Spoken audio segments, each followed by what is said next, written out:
Perhatian, konten ini mengandung konsep esensi ilahiyah yang membutuhkan aspek pemahaman mendalam, yang kemungkinan hanya dapat diakses dengan keterbukaan hati dan pikiran, untuk mencapai tingkat pencerahan dan kesadaran yang lebih tinggi.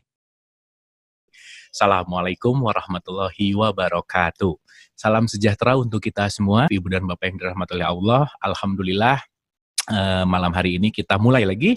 Saatnya sekarang kita mulai update lagi, saatnya kita mulai belajar lagi, yang mudah-mudahan setiap pembelajaran kita selalu senantiasa membawa kepada kesadaran yang lebih dalam, dan yang paling pasti kita lebih berserah seutuh-utuhnya kepada Allah, yang mudah-mudahan tidak ada jalan lain, itu adalah cara bagaimana kita untuk ilaihi rojiun, gitu ya. Nah, malam hari ini kita akan berjumpa dengan Bapak Saiful Karim yang alhamdulillah beliau telah hadir di tengah-tengah kita. Boleh dicek videonya Bapak Saiful Karim. Kita cek. Oke. Ibu dan Bapak sehat ya semua ya? Semangat ya semua ya. Oke, tepuk tangan dulu. Yuk sekali lagi supaya semangat. Wah, Pak Saiful Karim juga udah siap dan hadir. Oleh karena itu, tidak berpanjang lebar lagi. Silahkan di-unmute. Oke. Mangga Pak Saiful Karim untuk menyampaikan apa yang mau disampaikan di haturanan. Mangga Bapak. Bismillahirrahmanirrahim. Assalamualaikum warahmatullahi wabarakatuh. Waalaikumsalam warahmatullahi wabarakatuh. Segala puji milik Allah. Dialah Tuhan yang Maha Pengasih, yang Maha Penyayang, yang Maha Hadir untuk memenuhi segala kebutuhan hamba-Nya. Tidak pernah memilah-milah, tidak pernah pilih kasih. Semua dirangkulnya, semua disayangnya, karena beliau Maha Pengasih, Maha Penyayang. Oleh karena itu, sepantasnya kita penuhi dada kita dengan rasa syukur yang dalam, atas hadiah kehidupan yang masih dititipkan kepada kita, atas kesempatan yang diberikan Allah untuk menata kehidupan kita sebelum kita kembali pulang setelah kita diutus untuk menunaikan peran-peran kehidupan kita di semesta ini. Oleh karenanya mari kita puji Allah bersama-sama membaca hamdalah. Alhamdulillahi Rabbil Alamin. Para sahabatku yang dirahmati Allah, bagi mereka yang sudah mencapai kesadaran, tidak ada kata perpisahan dengan bulan Ramadan. Karena Ramadan itu sesungguhnya tidak bergantung pada tahun, tidak bergantung pada bulan, tidak bergantung pada ruang dan waktu.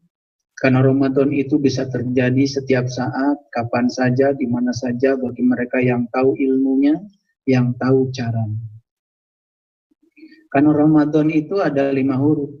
Huruf yang pertama adalah Ra, yang berarti rahmatullah. Huruf yang kedua adalah Mim, yang berarti ma'rifatullah. Huruf yang ketiga adalah Do. Do itu artinya adalah duyufullah. Huruf yang keempat adalah Alif. Alif itu adalah Allah. Dan dipungkas dengan huruf yang kelima adalah Nun. Nun itu adalah Nurullah. Jadi yang menentukan kapan rahmat Allah datang kepada kita adalah kita sendiri. Yang menentukan kita mau kapan mengenali jati diri kita, mengenali Tuhan kita, adalah diri kita sendiri. Yang menentukan kapan kita mau jadi tamu Allah, duyufullah. Kalau yang namanya tamu, itu adalah orang yang berkunjung. Berkunjung ke mana? Berkunjung ke rumah Allah. Sayang sekali kata-kata duyufullah itu selalu dikaitkan dengan jamaah Allah yang pergi ke Mekah sana. Dan sesungguhnya yang namanya duyufullah itu adalah mereka yang sudah menjadi ahlul bait. Mereka-mereka yang sudah tahu kunci untuk meniti ke dalam diri, karena sesungguhnya perjalanan yang sesungguhnya bertemu dengan jati diri kita sendiri adalah perjalanan ke dalam. Maka siapa saja yang sudah memutuskan diri untuk menjadi duyufullah, maka dia akan bertemu dengan jati dirinya. Maka dia akan bertemu dengan Allah. Wujudnya adalah nurullah. Tetapi syarat untuk bisa mengalami Ramadan yang tingkatan seperti ini, kita harus rajab dulu. Harus rajab dulu. Makanya rajab itu bulan ke-7. Itu luar biasa sebenarnya bagi yang tahu. Dan rajab itu selalu 30 hari. Bulan ke-7 jumlah harinya selalu 30. Rajab itu adalah naik. Makanya digambarkan perjalanan Rajab itu adalah perjalanan Isra Mi'raj. Sayang sekali kebanyakan di antara kita hanya menjadi pengamat Isra Mi'raj, bukan menjadi pelaku Isra Mi'raj. Kita hanya bisa cerita tentang Isra Mi'raj, tetapi tidak pernah mengalami sendiri apa itu Isra Mi'raj. Padahal sesungguhnya para nabi, para rasul, para sunan, para wali, para guru-guru mursyid, mereka itu sudah mengalami yang namanya Isra Mi'raj. Jadi Isra Mi'raj itu bukan monopoli seseorang. Isra Mi'raj itu oleh Allah dibagikan kepada setiap orang. Isra itu artinya adalah berjalan. Mi'raj itu artinya adalah bertemu. Jadi Isra Mi'raj adalah perjalanan untuk bertemu. Itu sebabnya Isra itu perjalanan dari Masjidil Haram ke Masjidil Aqsa. Apa itu Masjidil Haram? Tempat suci. Tempat suci itu adalah tempat asal kita. Ya Allah itu sendiri. Apa itu Masjidil Aqsa? Masjidil Aqsa itu tempat yang jauh, sejauh kita mencari. Maka siapa saja dalam pencariannya sampai untuk bertemu dengan jati dirinya, maka dia sudah Isra wal Mi'raj. Siapa yang bisa Isra Mi'raj adalah Bani Israel. Bani itu kaum, Isra itu berjalan, El itu Tuhan. Jadi Bani Israel adalah kaum yang berjalan menuju Tuhan. Makanya bagi mereka yang sudah Rajab, Rajab itu bulan ke-7. Angka 7 itu angka istimewa dalam Islam. Dan saya sudah menemukan dalam kitab lain pun, ya, dalam kitab-kitab Hindu, dalam kitab-kitab Buddha, dalam kitab-kitab Nasrani, angka 7 itu angka istimewa. Dan di Islam itu bahkan dikukuhkan, ya, angka 7 itu menjadi 7 lapis langit, 7 lapis bumi, 7 ayat di surat Al-Fatihah sebagai pembuka, ya, 7 di Mekah, 7 sa'i, ya, 7 bolak-balik antara Safa dan Marwah, 7 batu melempar jumroh. Padahal nuzul Quran tanggal 17, belakangnya angka 7. Isra Mi'raj tanggal 27 Rajab, belakangnya juga 7. Sholat berjamaah juga 27 derajat, belakangnya juga angka 7. Siapa saja yang sudah bisa memecahkan rasi angka 7, itu sebetulnya sudah merupakan gerbang awal, ya, untuk bisa meniti ke dalam diri. Oleh karena itu tidak mungkin kita bisa mengalami Ramadan setiap saat kalau kita tidak mengalami Rajab dulu. Makanya Rajab itu digambarkan secara simbolik. Nabi Muhammad katanya menaiki sebuah kendaraan. Kendaraan yang namanya buraq. Buraq itu bahasa Arab. Bahasa leluhur kita adalah burung Garuda. Bahasa leluhur kita di Parahyangan adalah manuk dadali. Luar biasa ya. Sebetulnya ya kalau kita pun pergi ke Candi Borobudur, ya di sana juga sama. Ya. Burung itu menjadi lambang kecepatan. Burung itu menjadi lambang untuk proses pendakian. Makanya burung itu menjadi sangat penting. Makanya leluhur bangsa Indonesia kemudian menjadikan burung Garuda sebagai lambang negara kita. Makanya burung Garuda itu luar biasa. Coba perhatikan burung Garuda. Nengoknya aja nggak sembarang. Nengoknya tuh ke kanan, nggak ke kiri. Ya tuh, iya. Lihat sayapnya, ya. Sayapnya itu luar biasa ya. Ada 17 ya, kiri kanan. Kemudian lihat ekornya ada 8, melambangkan lapisan-lapisan kesadaran. Itu cocok ya dengan apa yang diceritakan dalam kitab Gaiti karya Imam Al-Dardiri tentang Isra Mi'raj. Ternyata Nabi Muhammad itu mencapai 8 lapisan kesadaran. Dan sebelum mencapai lapisan kesadaran yang ke-8, beliau itu ya melampaui 7 lapisan kesadaran. Kesadaran pertama sampai ke-7, ya kemudian baru mencapai Sidrah Al-Muntaha, puncaknya kesadaran. Makanya cerita tentang Rajab ini menjadi sangat unik ya, sangat luar biasa bagi yang tahu. Lagi bagi yang tidak tahu cuma bangga saja kalau dia sudah menjadi panitia Isra Mi'raj. Bahkan yang panitia Isra Mi'raj biasanya lebih nabi daripada nabi. Ya. Betul Pak, betul. Ya biasa, karena biasanya saya diundang bupati, diundang gubernur, biasanya kalau staf-staf mereka itu lebih gubernur dan lebih bupati daripada bupatinya sendiri. Makanya orang yang mengaku beriman kan lebih seperti orang beriman beneran gitu daripada orang yang iman beneran gitu. Padahal ciri iman tidak dimiliki. Itu udah biasa ya, udah biasa. Karena yang imitasi itu biasanya selalu senang di permukaan. Yang asli biasanya tidak pernah ya murahan ya, selalu di tempat yang tersembunyi. Oleh karena itu beruntung sekali para sahabat sekalian yang malam ini memasuki sebuah rumah pencerahan.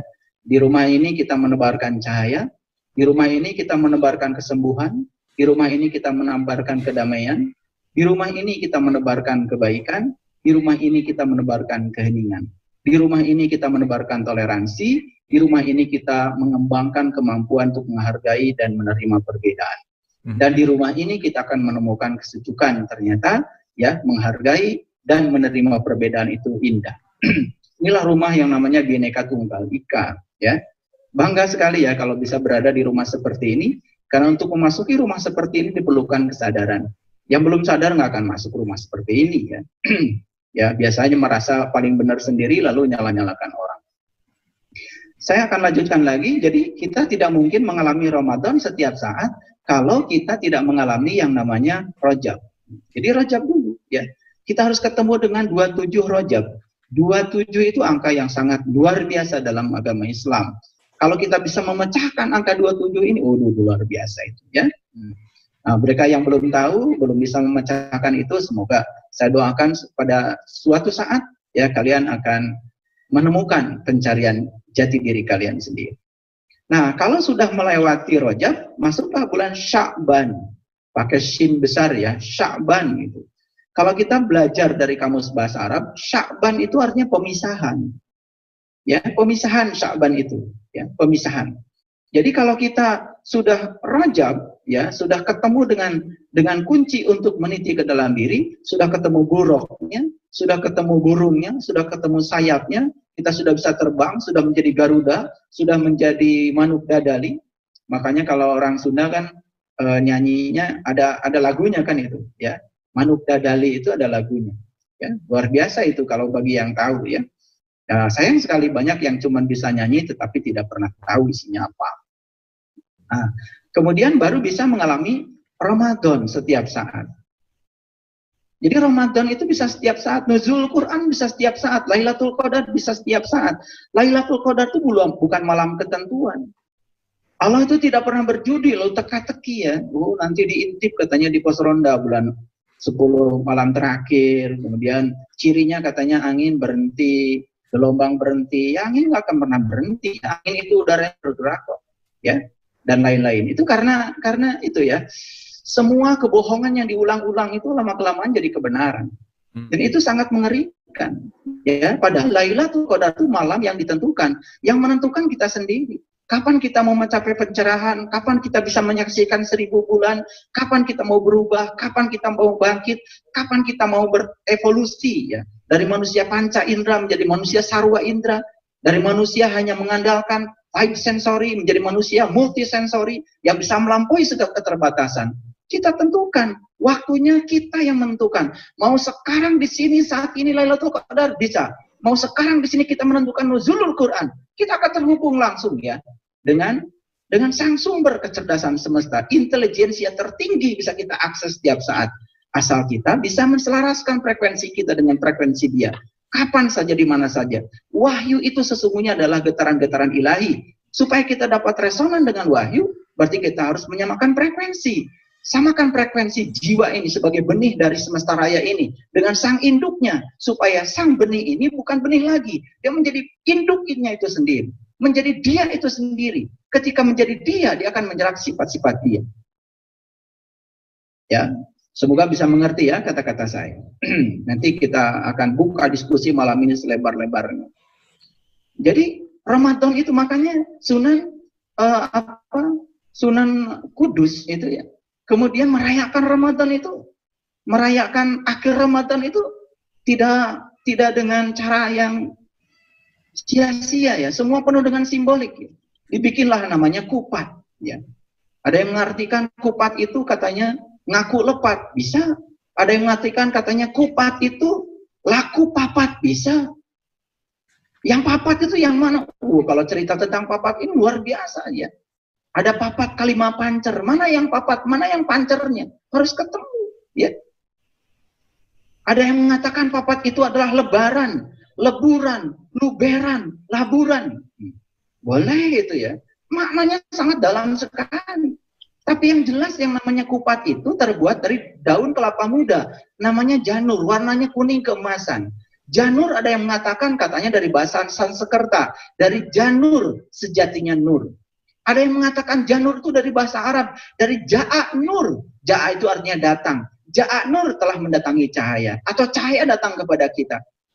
Dalamnya ketupat apa? Dalamnya kupat itu adalah nasi. Nasi itu adalah beras yang sudah direbus ya.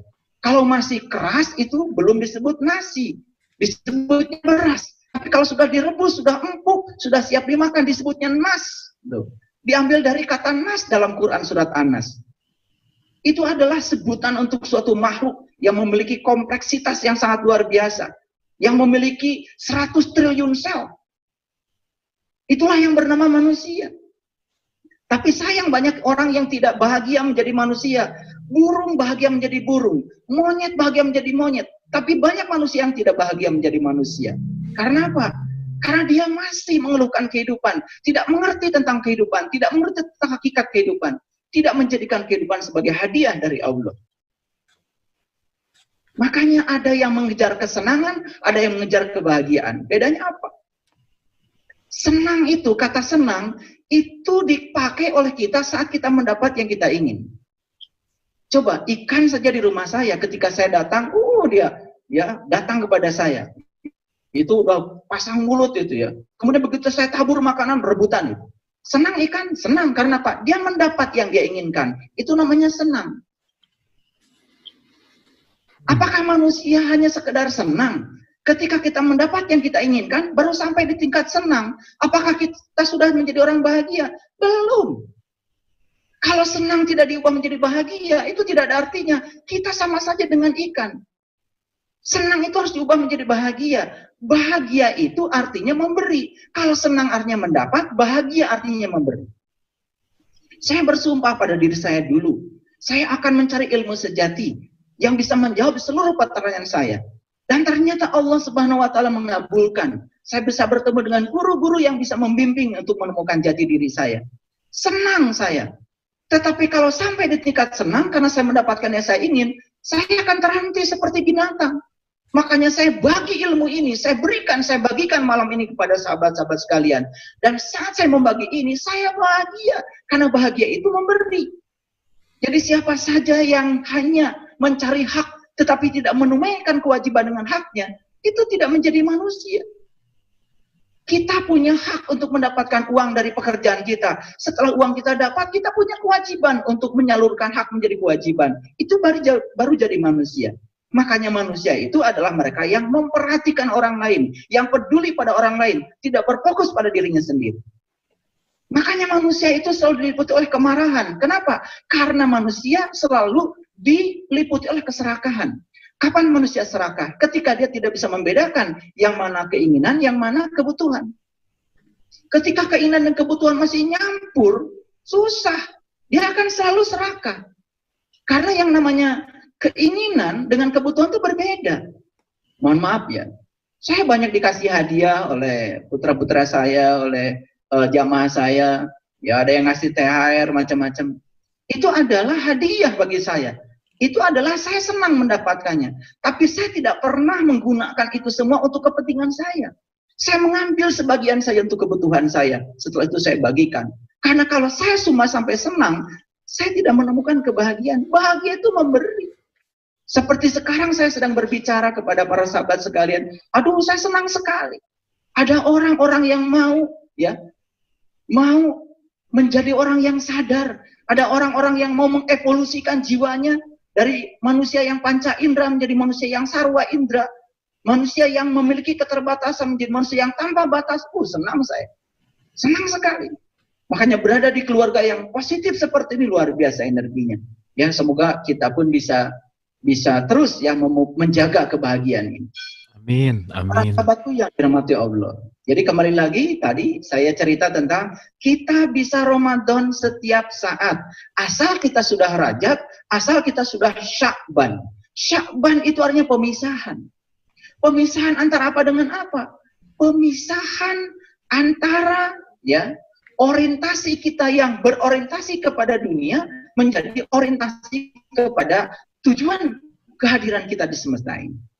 Jadi selama kita tidak bisa memisahkan yang mana yang namanya tujuan, yang mana yang namanya keinginan, selama itu masih campur aduk pada diri kita, kita tidak akan mengalami Ramadan. Makanya Ramadan itu rahmatullah, ma'rifatullah, duyufullah, Allah dan nurullah. Nah, kalau sudah sampai di titik itu, kita bisa nuzulul Quran setiap saat, kita pun bisa Lailatul Qadar setiap saat. Dan itu menjadi suatu harta karun yang sangat luar biasa. Dan itu hanya bisa dilakukan oleh orang-orang yang khusus. Oleh karena itu, maka malam ini saya akan berbicara hal khusus. Karena saya akan berbicara hal khusus, maka siapkan ruang kosong seluas-luasnya dalam diri kita. Ya, karena apa? Kita harus sadar bahwa sesungguhnya alam semesta ini dulu awalnya kosong. Lalu kemudian dalam kekosongan itu ada satu-satunya dia, la ilaha illallah. Dalam kekosongan itu ada satu-satunya dia. Makanya kita berhitung mulainya dari 0, baru 1, baru 2, baru 3, sampai 10. Begitu 10, 1 kosong lagi. Terus 11, 20, 2 kosong lagi. Terus 30, 3 kosong lagi. 100, 1 kosong kosong. 1000, 1 kosong kosong. 100.000, 1 kosong kosong kosong kosong kosong. Makin banyak kosongnya, makin banyak nilai. Sekali lagi, coba perhatikan. Makin banyak kosongnya, makin banyak nilainya. Oleh karena itu, siapa saja yang bisa menyediakan ruang kosong sebanyak-banyaknya, maka dia akan banyak sekali mendapatkan nilai. Ember yang sedang penuh, kemudian diisi oleh air. Air yang datang, yang baru, itu tidak akan pernah tertampung. Akan meluber. Ya. Seperti itu. Sama seperti saya sedang berbicara seperti ini. Kalau di kepala Bapak Ibu sekalian, para sahabat sekalian, ya ada ilmu usang yang sebetulnya nggak berguna. Ditabrakan ilmu itu dengan apa yang saya sampaikan malam ini, akan terjadi perdebatan yang sangat sengit di kepala kita. Maka semuanya akan luber. Masuk di telinga kiri, keluar telinga kanan. Tidak akan dapatkan keberkahan ilmu. Oleh karena itu, perlu kosong. Makanya belajar ilmu itu satu, gelasnya harus kosong. Yang kedua, gelasnya harus terbuka, tidak boleh ada tutupnya. Dan tutup itulah yang disebut dengan cover. Cover dari bahasa Arab, dari kafir. Makanya orang yang tidak mau mendengarkan dari orang lain, itulah orang yang tertutup. Tapi biasanya dia malah justru suka mengkafir-kafirkan orang, padahal dia sendiri yang tertutup. Orang yang sudah sadar, siapapun dia dengar. Nah, orang yang sudah terbuka seperti itu, kemudian gelasnya sudah kosong, tutup sudah terbuka, kemudian gelasnya ditempatkan di tempat yang lebih rendah dari yang mengisi, otomatis dia akan mendapatkan berkah yang luar biasa. Saya beberapa hari ini mendapatkan postingan yang bagus. Katanya ada seorang pengemis datang ke toko beras, dia minta beras satu gelas, ya. Kemudian ternyata si pemilik toko beras itu dia ngasihnya 1 karung. Ketika ditanya, kan mintanya 1 gelas, kok Anda ngasihnya 1 karung? Ini dia sedang menciptakan ruang kosong. Dia sedang menciptakan wadah yang besar. Oleh karena itu, mohon maaf kalau saya agak ekstrim berbicara. Berhenti kita minta rezeki kepada Allah. Berhenti minta rezeki kepada Allah. Yang harus kita lakukan sekarang ini adalah menciptakan wadah sebesar-besarnya. Karena Allah setiap saat sudah siap untuk menurunkan rezeki itu. Cuman sayang kita tidak menyiapkan ruang kosong. Ada sahabat kita, semoga mendengar malam ini saya bicara. Beliau itu di awal Ramadan mengatakan pada saya akan ngasih makan 100 orang setiap buka puasa. 100 orang setiap buka puasa. Jadi 100 nasi dus setiap buka puasa. Terus saya tanya, dari mana uangnya? Saya akan jual semua tas saya. Jadi beliau memiliki tas-tas yang branded, kemudian tasnya semua dijual. Dan alhamdulillah selama 30 hari pelapor terus pada saya dan setiap maghrib selalu memberikan makan 100 orang. Hasil penjualan tas itu. Apa yang terjadi? Selesai Ramadan telepon lagi sama saya. Tiba-tiba ada orang yang menawarkan, ada orang yang memberitahu kalau rumahnya mau dijual. Ternyata beliau ya punya teman yang sedang perlu rumah. kemudian rumahnya itu kemudian ditawarkan kepada temannya, dalam waktu 1 minggu, rumah yang berharga 65 miliar itu bisa laku dalam 1 minggu dan dibayar kontan. Dan mendapatkan balasan dari Allah. Apa itu? Tas yang belasan yang dijual itu, selesai Ramadan, kembali lagi dengan tas yang jauh lebih bagus daripada yang dijual. Nah, itu namanya menciptakan ruang kosong. Kita ini belum berani ya untuk bertransaksi seperti itu dengan Allah. Padahal berniaga yang tidak akan pernah rugi adalah berniaga dengan Allah. Makanya saya di rumah kalau istri saya memasak banyak, kemudian saya bilang, kenapa masaknya banyak? Kalau masak banyak itu karena kita ingin makan banyak, itu keserakahan untuk diri kita sendiri. Tapi kalau masak banyak karena berpikir tetangga kita mau dikasih, itu nggak ada masalah. Sebetulnya kita boleh menjadi orang kaya, asal untuk memikirkan orang banyak. Sebetulnya serakah itu walaupun sedikit, kalau untuk diri sendiri itu serakah. Tapi walaupun banyak, tetapi memikirkan banyak orang, tidak termasuk serakah. Karena keserakahan selalu akan menimbulkan kemarahan. Keserakahan itu bom waktu sebetulnya, yang akan menimbulkan kemarahan. Makanya dunia ini tidak akan cukup buat satu orang yang serakah. Tapi dunia ini cukup untuk 7,7 miliar orang-orang yang pandai bersyukur kepada Allah. Para sahabatku yang dirahmati Allah. Jadi malam ini tema saya adalah masih meniti ke dalam diri. Malam ini saya akan berbicara lebih lanjut daripada malam-malam yang sebelumnya. Jadi tadi saya hanya membuat pemanasan dulu supaya kita sadar bahwa sesungguhnya kita tidak pernah berpisah dengan Ramadan secara hakikat. Bagi mereka yang tahu sesungguhnya Ramadan terjadi setiap saat. Putuskan oleh kita kapan kita mendapatkan rahmat Allah. Putuskan oleh kita kapan kita mau mulai mengenal Allah, ma'rifatullah. Putuskan oleh kita kapan kita menjadi duyufullah, menjadi tamunya Allah. Putuskan oleh kita kapan kita mau menjadi mau mengunjungi Allah. Putuskan oleh kita kapan kita akan mendapatkan cahayanya Allah. Para sahabatku yang dirahmati Allah, malam ini saya ingin mengajak kita untuk bertafakur ya. Bertafakur membaca Quran. Jadi silahkan kalau di rumah ada yang punya Quran, kalau Kang Marlo bisa share ya di screen share screen-nya, atau ada Al-Qur'annya di laptopnya. Barangkali bisa di-share ya. Mangga. Coba buka dulu Quran surat Al-Mujadilah ayat surat ke-58, ayat yang ke-12 dan ayat yang ke-13. Kalau ada yang berkenan untuk membukanya silahkan dibuka surat yang ke-58, ayat yang ke-12 dan ayat yang ke-13. Saya akan mulai kajian kita dari situ ya untuk pembuka. Sudah ketemu ayatnya? Sudah, Pak. Baik, surat yang ke-58 ya, surat Al-Mujadilah. Jadi ayat yang ke-12 dan ayat yang ke-13. Saya akan bacakan ya pelan-pelan supaya semuanya dapat ya, Karena kita akan masuk pada kajian. Ya, terima kasih Kang Marlo sudah menyampaikan di screen sudah ada ya. Saya akan bacakan ayatnya. Bismillahirrahmanirrahim ya.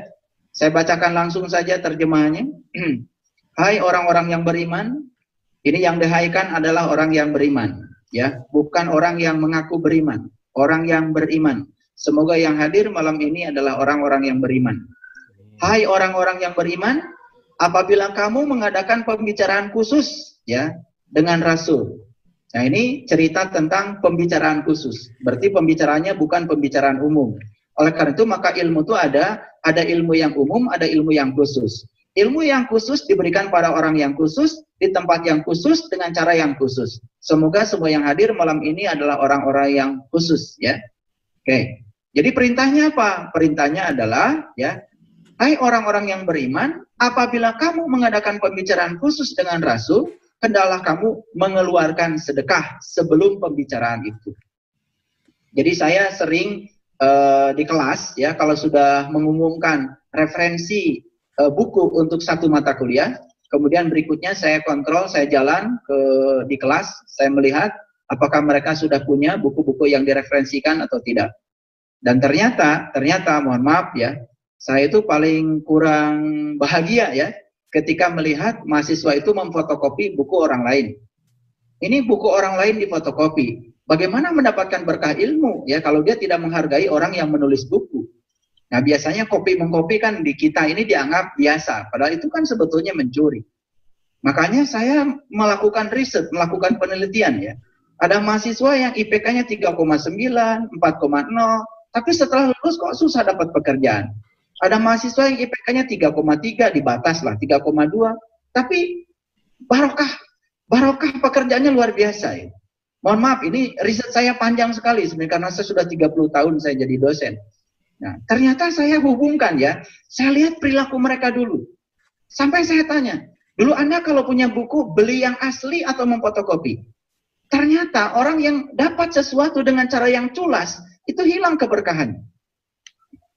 Hilang keberkahannya. Ini saya akan mengajak kita untuk bertransaksi ya. Bertransaksi. Karena apa? Hukum kekekalan energi mengatakan bahwa tidak mungkin kita mendapatkan sesuatu sebanyak-banyaknya dengan pengeluaran yang sedikit mungkin. Itu nggak mungkin, itu berlawanan dengan hukum kekekalan energi. Jadi kalau kita ingin dapat baju yang nyaman, tentu saja harganya mahal. Kalau ingin dapat baju yang nyaman dengan harga yang murah, itu udah melawan hukum alam. Jadi ini adalah sebuah titik awal untuk memupuk kesadaran kita. Ya, di situ dikatakan pembicaraan dengan Rasul. Siapa Rasul itu? Rasul itu bahasa Arab artinya utusan.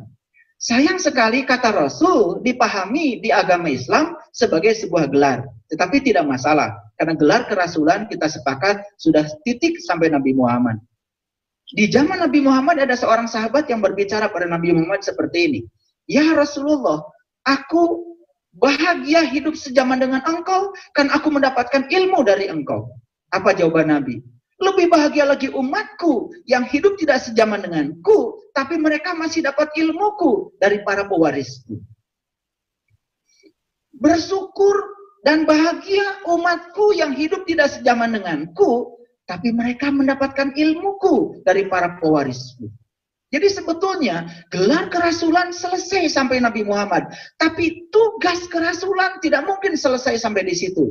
Akan terus ya berulang dan berulang. Maka jangan heran kalau di Quran ada kata-kata, aku utus para rasul itu sesuai dengan bahasa kaumnya. Bahkan mereka itu ada di sekitarmu sendiri. Jadi sebetulnya yang dikatakan di Quran itu bukan soal gelarnya. Tetapi adalah perannya, tugasnya. Maka beruntung sekali kalau kita mendapatkan ilmu dari para pewarisnya. Karena dengan demikian kita mendapatkan syafaat. Ada istilah syafaat. Karena istilah syafaat itu selalu diartikan, nanti katanya di hari kiamat, kemudian kita itu, yang ngaku hari ini umatnya Nabi Muhammad, akan dipanggil satu-satu, kemudian diselamatkan. Seperti itu pikiran kita. Padahal yang namanya syafaat itu bukan nanti. Syafaat itu harus sekarang. Di sini saat ini. Siapa saja orang-orang yang bisa bersentuhan dengan para pewaris ilmunya Nabi. Kemudian mendapatkan ilmu itu saat ini. Maka ilmu yang didapat oleh dia saat ini. Itu adalah syafaat. Itu yang akan menyelamatkan kita. Karena kalau nanti ilmunya kapan mau diamalkan? Kalau kita dapatnya sekarang kita masih hidup. Masih punya kesempatan sisa usia untuk memperbaiki diri kita. Insya Allah itu akan menjadi syafaat, akan menyelamatkan jalan bengkok kita. Sehingga kita masuk pada jalan yang lurus, yang bernama Syiratal Mustaqim. Oleh karena itu, maka di zaman Rasulullah, para sahabat sebelum mengadakan pembicaraan khusus dengan Rasul, mereka bersedekah. Untuk apa bersedekah? Bersedekah artinya menciptakan ruang kosong. Bersedekah artinya menciptakan wadah yang besar untuk kehadiran berkah. Itu yang harus kita lakukan. Makanya saya sudah menulis banyak buku. Ada buku-buku spiritual yang sudah saya tulis. Ada namanya Ada Apa Dengan Diriku. Ada judulnya Al-Fatihah Kunci Pembuka Mata Kalbu. Ada judulnya Bertamu di Rumahnya. Ada judulnya Menembus Sidratil Muntaha. Ada judulnya Menjadi Manusia. Banyak yang sudah saya buat. Suatu saat saya diundang ke suatu tempat. Ada seorang yang mendatangi saya. Dia berterima kasih pada saya, Bapak, saya terima kasih. Saya sudah membaca buku Bapak. Sambil membawa buku fotokopian. Saya cuma bilang begini, sayang sekali Anda memfotokopi ya. Harusnya membeli yang asli. Belajar untuk menghargai. Gimana kalau Anda menjadi penulis, kemudian buku Anda difotokopi, pasti Anda tidak suka. Tapi saya bilang, hak cipta ada pada Allah, nggak apa-apa, yang penting ilmunya berkah. Untung saya bilang, kamu ketemu saya bawa fotokopi, dan sekarang saya ridhoi. Kalau tidak, ilmu yang Anda baca dari tulisan-tulisan saya tidak akan berkah. Masuk di telinga kiri, keluar telinga kanan. Kenapa? Karena Anda tidak mau bersedekah. Tidak mau mengeluarkan untuk belanja diri Anda sendiri. Itu. Saya sudah membuat ya tafsir hakikat dari Quran surat Al-Baqarah sekarang sampai Quran surat Yunus, sekitar 330 episode ya, ada yang membeli dari saya 300 episode, kemudian setelah membeli dimasukkan ke dalam flash disk, setelah itu dibagikan ke banyak orang. Nggak apa-apa, saya yang penting minta izin pada saya. Kalau betul-betul tidak punya uang untuk fidyahnya, nggak apa-apa, saya ridhoi. Tapi ingat ya, keberkahan itu harus ada transaksi. Makanya di Quran surat Al-Baqarah ayat 63 dikatakan bahwa sebelum menjadi orang yang bertakwa harus ada proses transaksi dulu. Setelah proses transaksi itu terjadi, ya silakan dibuka aja dulu Quran surat Al-Baqarah ayat 63. Al-Baqarah ayat 63, surat kedua ayat 63, supaya semua bisa lihat. Oke, terima kasih. Ya. Di situ dikatakan, wa'id akhadna mitsaqakum wa rafa'na fawqakum tur khudu ma atainakum biquwwatin wazkuru ma fihi la'allakum tattaqun. Untuk menjadi orang yang bertakwa itu, langkah pertama apa? Wa'id akhadna mitsaqakum. Wa'id akhadna mitsaqakum. Dan ingatlah ketika kami mengambil janji. Mengambil janji itu transaksi. Dan cara Allah mengambil janji itu pasti transaksinya di depan seorang rasul di zaman dulu. Tapi transaksi di zaman setelah generasi para rasul selesai pasti diteruskan oleh para guru-guru yang disebut dengan guru-guru mursyid. Makanya kita perlu jual beli kalau tidak dinotaris kan tidak sah, harus ada saksi. Sama transaksi dengan Allah dilakukan di orang-orang yang kompeten untuk itu. Wa'id akhadna mitsaqakum. Setelah transaksi terjadi, berikutnya apa? Wa rafa'na fawqakum tur. Aku angkat kesadaranmu. Tur di sini gunung.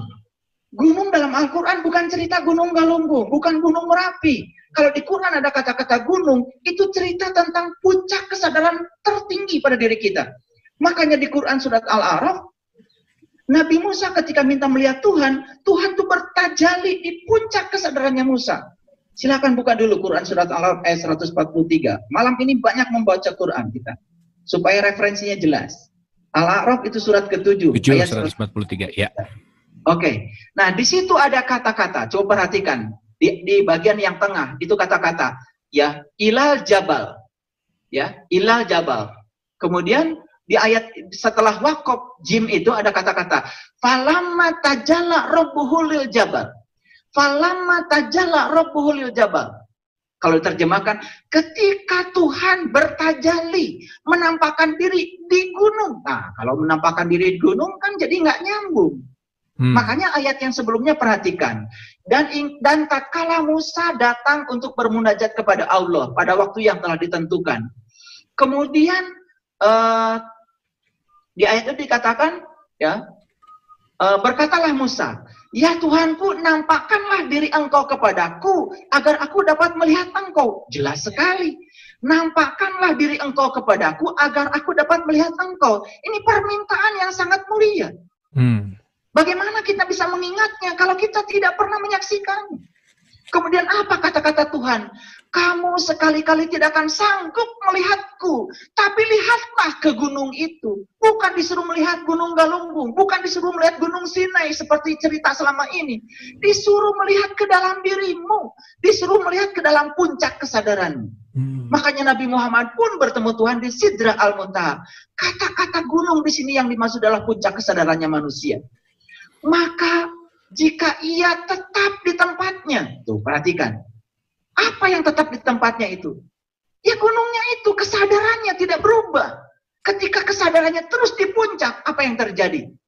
Maka ayat berikutnya luar biasa. Falamma tajalla rabbuhu lil jabal.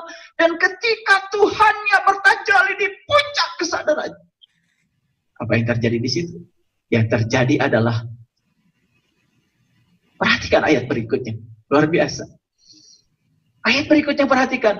Gunung itu menjadi hancur luluh. Dan Musa jatuh pingsan. Jadi kesadaran Musa itu tidak ada lagi. Sudah fana, sudah menyatu pada kesadaran dia. Sayang sekali ayat ini sering ya dipolitisasi oleh orang-orang yang tidak bertanggung jawab. Bagaimana katanya kamu bisa melihat Tuhan? Nabi Musa aja pengen melihat Tuhan, gunung hancur. Pengen melihat Tuhan katanya. Musanya jatuh pingsan. Ini kata-kata ini Kata-kata Tuhan dalam bahasa Tuhan, bahasa Arab, bukan bahasa Arab. Yang dimaksud dengan fana di sini, yang dimaksud dengan Musa jatuh pingsan, bukan pingsan seperti orang pingsan biasa. Gak ingat apa-apa. Gak ingat apa-apa itu karena Pak fana menyatu dengan Sang Maha Cahaya. Maka lihat kata-kata berikutnya setelah itu. Setelah Musa pingsan, apa kata Nabi Musa? Lihat kalimat yang terakhir di sini, luar biasa. Ya, falamma ya, qala subhanaka tubtu ilaika wa ana awwalul mu'minin. Baca coba.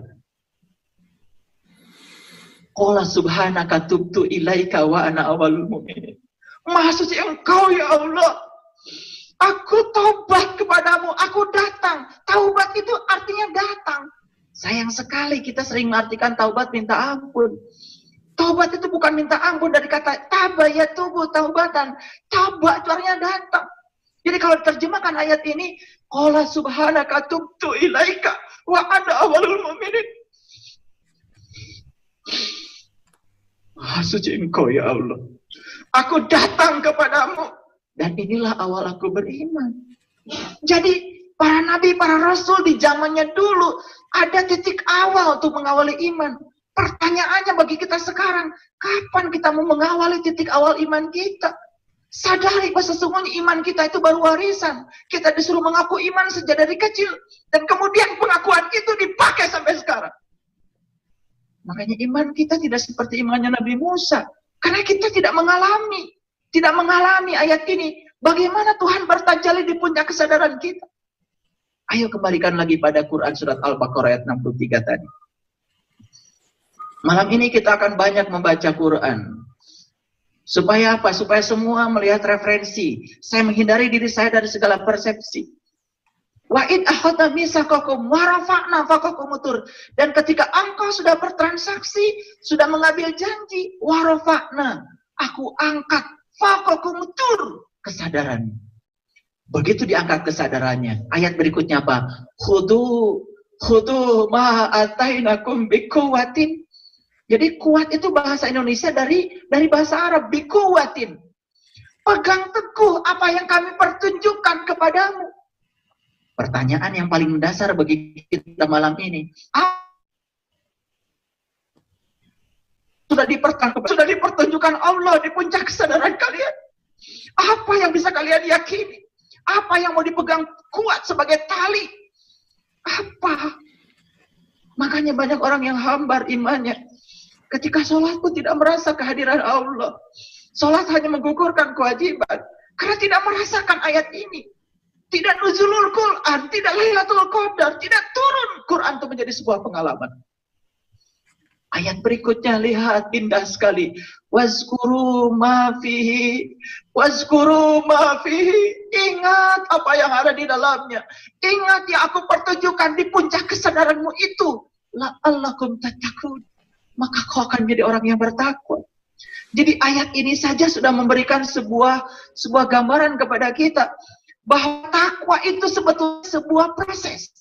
Takwa itu bukan sebuah pengakuan yang asal ngomong. Ambil janji dulu, transaksi dulu, setelah itu diangkat kesadaranmu. Kemudian ditunjukkan di kesadaranmu apa yang akan Allah pertunjukkan sebagai pengalaman spiritualmu. Ingat apa yang dipertunjukkan. La'allakum tattaqun. Maka kau akan menjadi orang yang bertakwa. Coba sekarang buka surat Al-Baqarah ayat 183.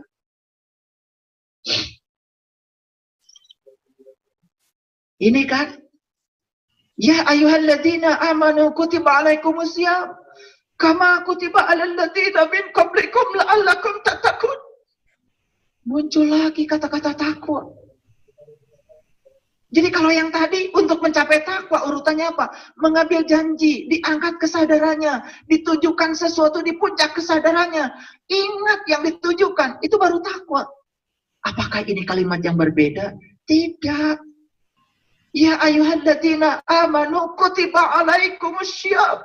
Ini perintah saum, bukan perintah puasa. Perintah saum. Makanya kita cari dalam literatur ya agama kita. Apa sih siam itu? Apa sih saum itu? Kenapa saum itu dilaksanakan di bulan Ramadan? Ternyata ada hadis qudsi yang menjawab pertanyaan itu. Li syaibi farhatun inda iftarihi wa farhatun inda liqa'i rabbih. Ada 2 kegembiraan bagi orang yang saum. Satu ketika berbuka, yang 2 jumpa dengan Tuhan. Ternyata menurut hadis qudsi, saum itu adalah berbuka dan jumpa dengan Tuhan. Jadi oleh karena itu saya memastikan kalau Ramadan itu secara hakikat terjadi setiap saat, kapan saja, di mana saja, bagi mereka yang tahu. Nuzul Quran setiap saat, Lailatul Qadar setiap saat, bukan sekedar diperingati, tapi kita bisa mengalami sendiri. Di sini dikatakan, kama kutiba dan ladina min qablikum, leluhur dulu juga mengalami hal yang sama. Lalakum takun, dan mereka jadi orang yang bertakwa. Jadi Quran surat Al-Baqarah ayat 63 dengan Quran surat Al-Baqarah ayat 183 itu adalah similar. Itu adalah koheren, tidak bertentangan. Dikaitkan dengan hadis qudsi tadi tidak bertentangan. Jadi ilmu kita jadi koheren, bisa dibuktikan secara nyata. Tentu dalam aspek yang ketiga, pragmatis. Jadi ilmu itu bisa dirasakan dan dibuktikan di sini, saat ini, sekarang. Karena agama bukan untuk yang mati, agama untuk yang hidup. Makanya heran ya kalau ada orang mati kemudian semua baca innalillahi wa inna ilaihi raji'un. Bahkan ada teman saya, ya, teman saya dosen, ya. Saya tanya, Anda ini setiap ada orang mati baca innalillahi wa inna ilaihi, itu kan doa katanya. Lah kenapa doa? Karena itu Arab katanya. Asal Arab aja disebutnya doa. Saya artikan, itu artinya sesungguhnya kita berasal dari Allah dan kita akan dikembalikan pada apa yang kita pertuhankan. Kita asal dari Allah, yes. Tapi baliknya nanti terserah apa yang kita pertuhankan. Kalau kita di dunia ini menuhankan Allah, kembalinya kepada Allah. Tapi kalau di dunia tidak menuhankan Allah, Anda akan dikembalikan kepada apa yang Anda pertuhankan. Itulah innalillahi wa inna. Kalau begitu innalillahi wa inna ilaihi raji'un buat siapa? Bukan untuk orang mati. Innalillahi wa inna ilaihi raji'un itu buat orang yang hidup supaya bisa mati. Buat orang yang hidup supaya bisa mati, bukan untuk orang yang mati. Kalau ada orang yang mati, ya cukup didoakan saja. Ya, jangan pakai turut berduka cita. Orang sudah berduka cita, kita turut lagi. Itu sudah melanggar hadis. Katanya kalau ada orang yang berduka cita, kita harus datang membahagiakan. Jangan turut berduka cita. Doakan. Semoga ya yang berpulang ya diliputi oleh cahayanya yang gemilang, terang benderang, dalam pelukan cahayanya Allah yang Maha Cinta Kasih. Pulang dengan sempurna kepada Allah. Al-Fatihah. Kan lebih bermakna kata-kata kita. Sama seperti kemarin Idul Fitri. Ya, banyak mungkin kita ya mengulang-ulang kata-kata yang keliru. Ya, makanya kalau ada Idul Fitri pasti ucapannya apa? Minal aidin wal faizin. Mohon maaf lahir dan batin. Saya udah survei. Saya tanya ibu-ibu pengajian dari Sabang sampai Merauke. Minal aidin wal faizin itu artinya apa? Semuanya sama jawabannya. Artinya mohon maaf lahir dan batin. Gak mengerikan ini. Makanya kalau ada orang mengatakan minal aidin wal faizin, jawabannya kan sama-sama. Karena dianggap itu mohon maaf lahir dan batin. Padahal minal aidin wal faizin itu doa. Semua termasuk orang yang aid. Nah, kata-kata aid di Quran itu cuma satu. Adanya di Quran surat Al-Maidah. Buka lagi, Kang Marlo. Surat Al-Maidah ayat 114. Oke, surat 5 ayat 114. Kita ngaji beneran ini. Luar biasa Pak, luar biasa. Biar kebuka semuanya. Oke, perhatikan di situ ya. Perhatikan. Qala Isa bin Maryam. Jadi sebetulnya id itu yang pertama kali melakukan itu adalah Isa putra Maryam. Ayo. Ada yang alergi enggak? Jadi id itu sebetulnya dari Isa putra Maryam.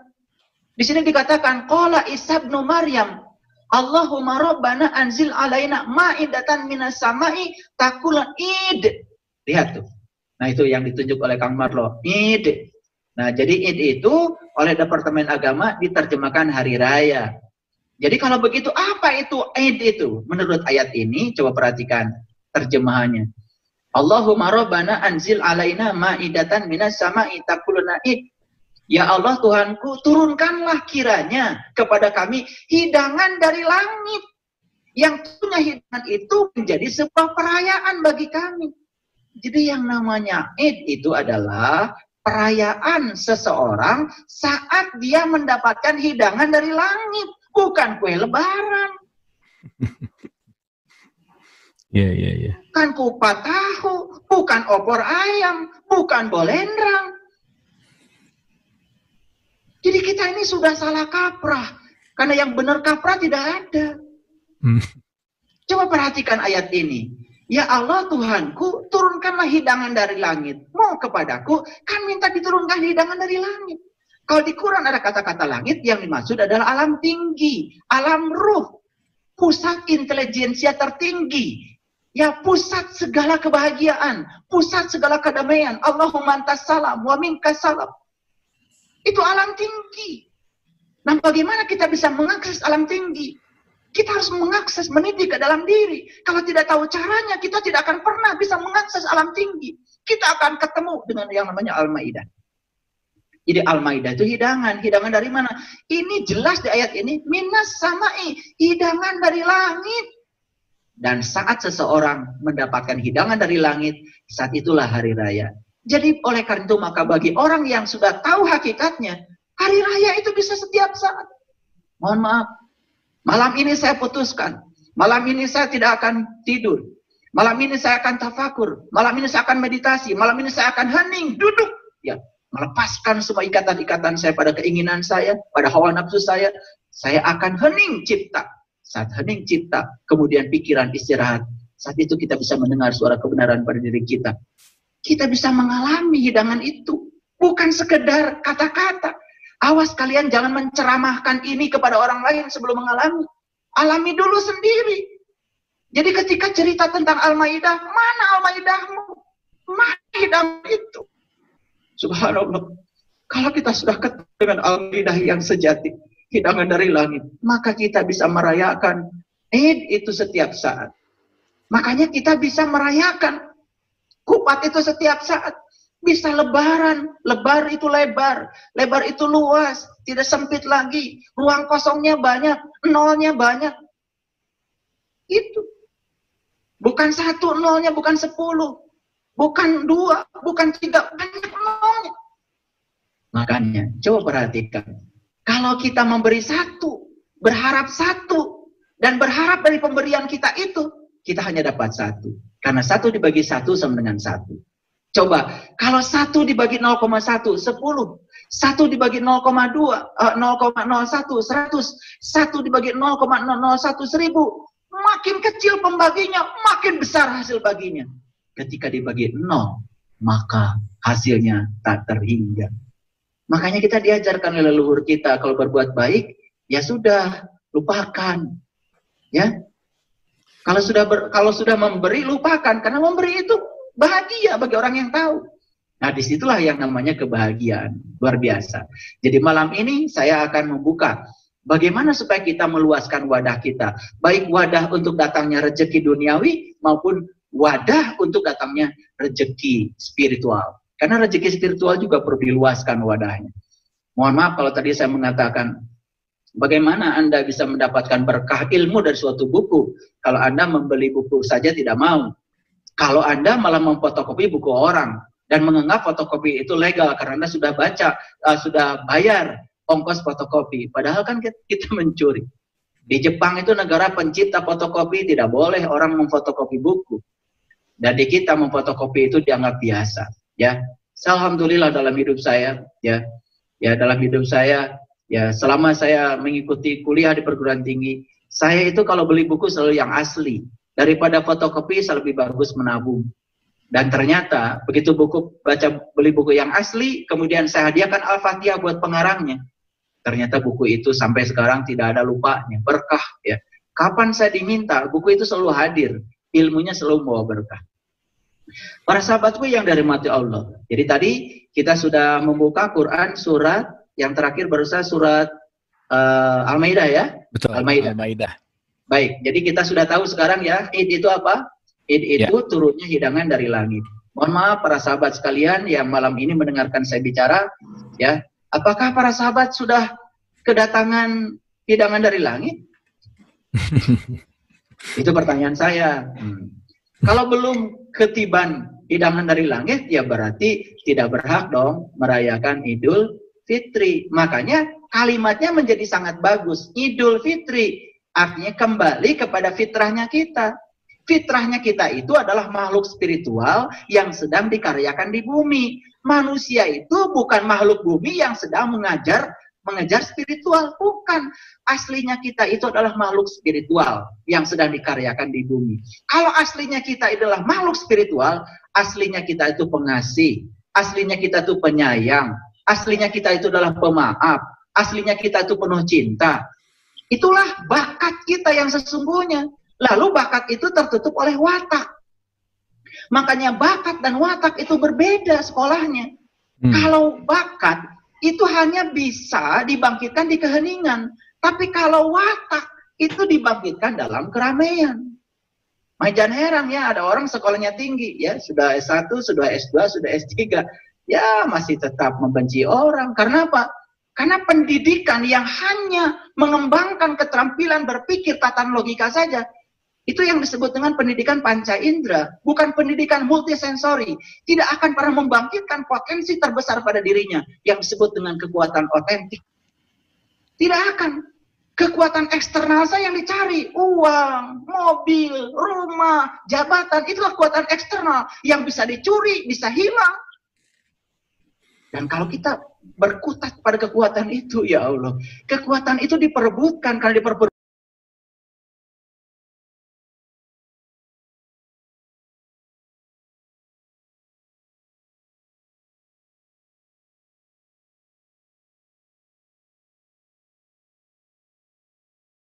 berebutkan, maka orang menjadi kejam. Setelah kejam melakukan tindakan kekerasan. Jangan heran ya, itu dilakukan oleh orang-orang yang level sekolahnya tinggi. Makanya kalau saya ya mengajak pada jamaah sekarang malam ini, kalian sekolah, masuk lagi kalau sudah S3, S4. Ya, S4 itu artinya sakit, senyum, sehat, senyum. S4. Setuju, ayah guru. Iya, Pokoknya senyum kapanpun, dimanapun. Itu belum tentu itu. Itu sekolah paling tinggi itu. Sekolah paling tinggi, ya. Kalau sekolah hanya mengembangkan keterampilan berpikir itu bukan disebut pendidikan. Itu yang disebut dengan pengembangan watak. Mohon maaf, Bapak Ibu. Bohong itu watak dan itu diajarkan. Benci itu watak dan itu diajarkan. Jangan heran, mohon maaf ya. Banyak sekali sekolah yang mengatasnamakan dirinya sekolah agama, tapi dari kecil yang ditanamkan pada anak-anak kita apa? Kebencian pada orang yang berbeda keyakinan. Sekolah macam apa seperti itu? Jangan bangga kalau anak-anak kita disekolahkan di sekolah seperti itu. Kalau sudah dewasa menjadi sulit untuk menerima perbedaan. Ada yang keliru di situ. Nah makanya kalau watak itu ditumbuhkan dalam keramaian, dalam hiruk pikuk kehidupan, tapi kalau bakat hanya bisa ditumbuhkan dalam keheningan. Oleh karena itu, saya juga tidak bisa menceritakan bagaimana menemukan bakat. Karena sekolahnya harus praktek. Kesini dan praktek nanti. Ya. Harus itu. Makanya, jangan heran kalau orang-orang yang sudah hening, ya bakatnya keluar, cinta kasihnya keluar, kemampuan menerima perbedaan keluar, toleransinya keluar, kesadarannya keluar. Karena apa? Bakatnya itu sudah keluar. Itu yang disebut dengan harta karun yang terpendam. Nah, kembali lagi pada Quran surat tadi 58. Al-Baqarah. Oh, Al-Baqarah dulu, baik, Guru. Al-Baqarah dulu, Al-Baqarah yang ayat 63. Baik. Kita lihat lagi. Ya. Ya, kembali lagi ke situ. Jadi, sebetulnya takwa itu tidak bisa dibicarakan seperti Jumatan. Kan suka ada yang ngomong gini, ya, mari kita bertakwa dengan takwa yang sebenar-benarnya. Kan begitu? Yeah. Udah bosen itu tiap Jumatan pasti gitu ceramahnya. Ya. Bukunya yang dibaca itu aja. Ya. Saya pernah saya bawa ayat ini di pesantren. Apa takwa menurut Al-Quran? Bagaimana mencapai takwa menurut Quran? Bagaimana metode untuk mencapai itu? Karena kalau kita berbicara tentang tujuan, itu harus ada metodenya. Harus ada proses bisnisnya. Nah, di sini dimasukkan proses bisnisnya luar biasa. Wa id akhadna mitsaqakum wa rafa'na fawqakum tur khudhu ma atainakum biquwwatin wazkuru ma fihi la'allakum tattaqun. Kan di sini kita mendapatkan pelajaran bahwa sebetulnya takwa itu proses. Makanya banyak orang yang GR ya, kalau sudah puasa nahan lapar pagi dan petang selama 1 bulan, kemudian besok-besoknya udah ngaku la'allakum tattaqun. Tar dulu. Anda ini tidak layak Idul Fitri, belum pernah dapat hidangan dari langit. Jadi hidangan dari langit itu dialami Nabi Musa tadi. Ketika Nabi Musa ya mengalami proses penyaksian. Ketika Tuhan bertajalli di puncak kesadarannya, itulah hidangan dari langit. Jadi hidangan dari langit itu apa? Ya dia sendiri. Dia hadir. Ya, makanya ketika dia hadir, makanya kita akan dipenuhi oleh rasa sukacita yang sangat luar biasa. Yang ada cuma hangat-hangat air mata. Idul Fitri itu bisa setiap saat.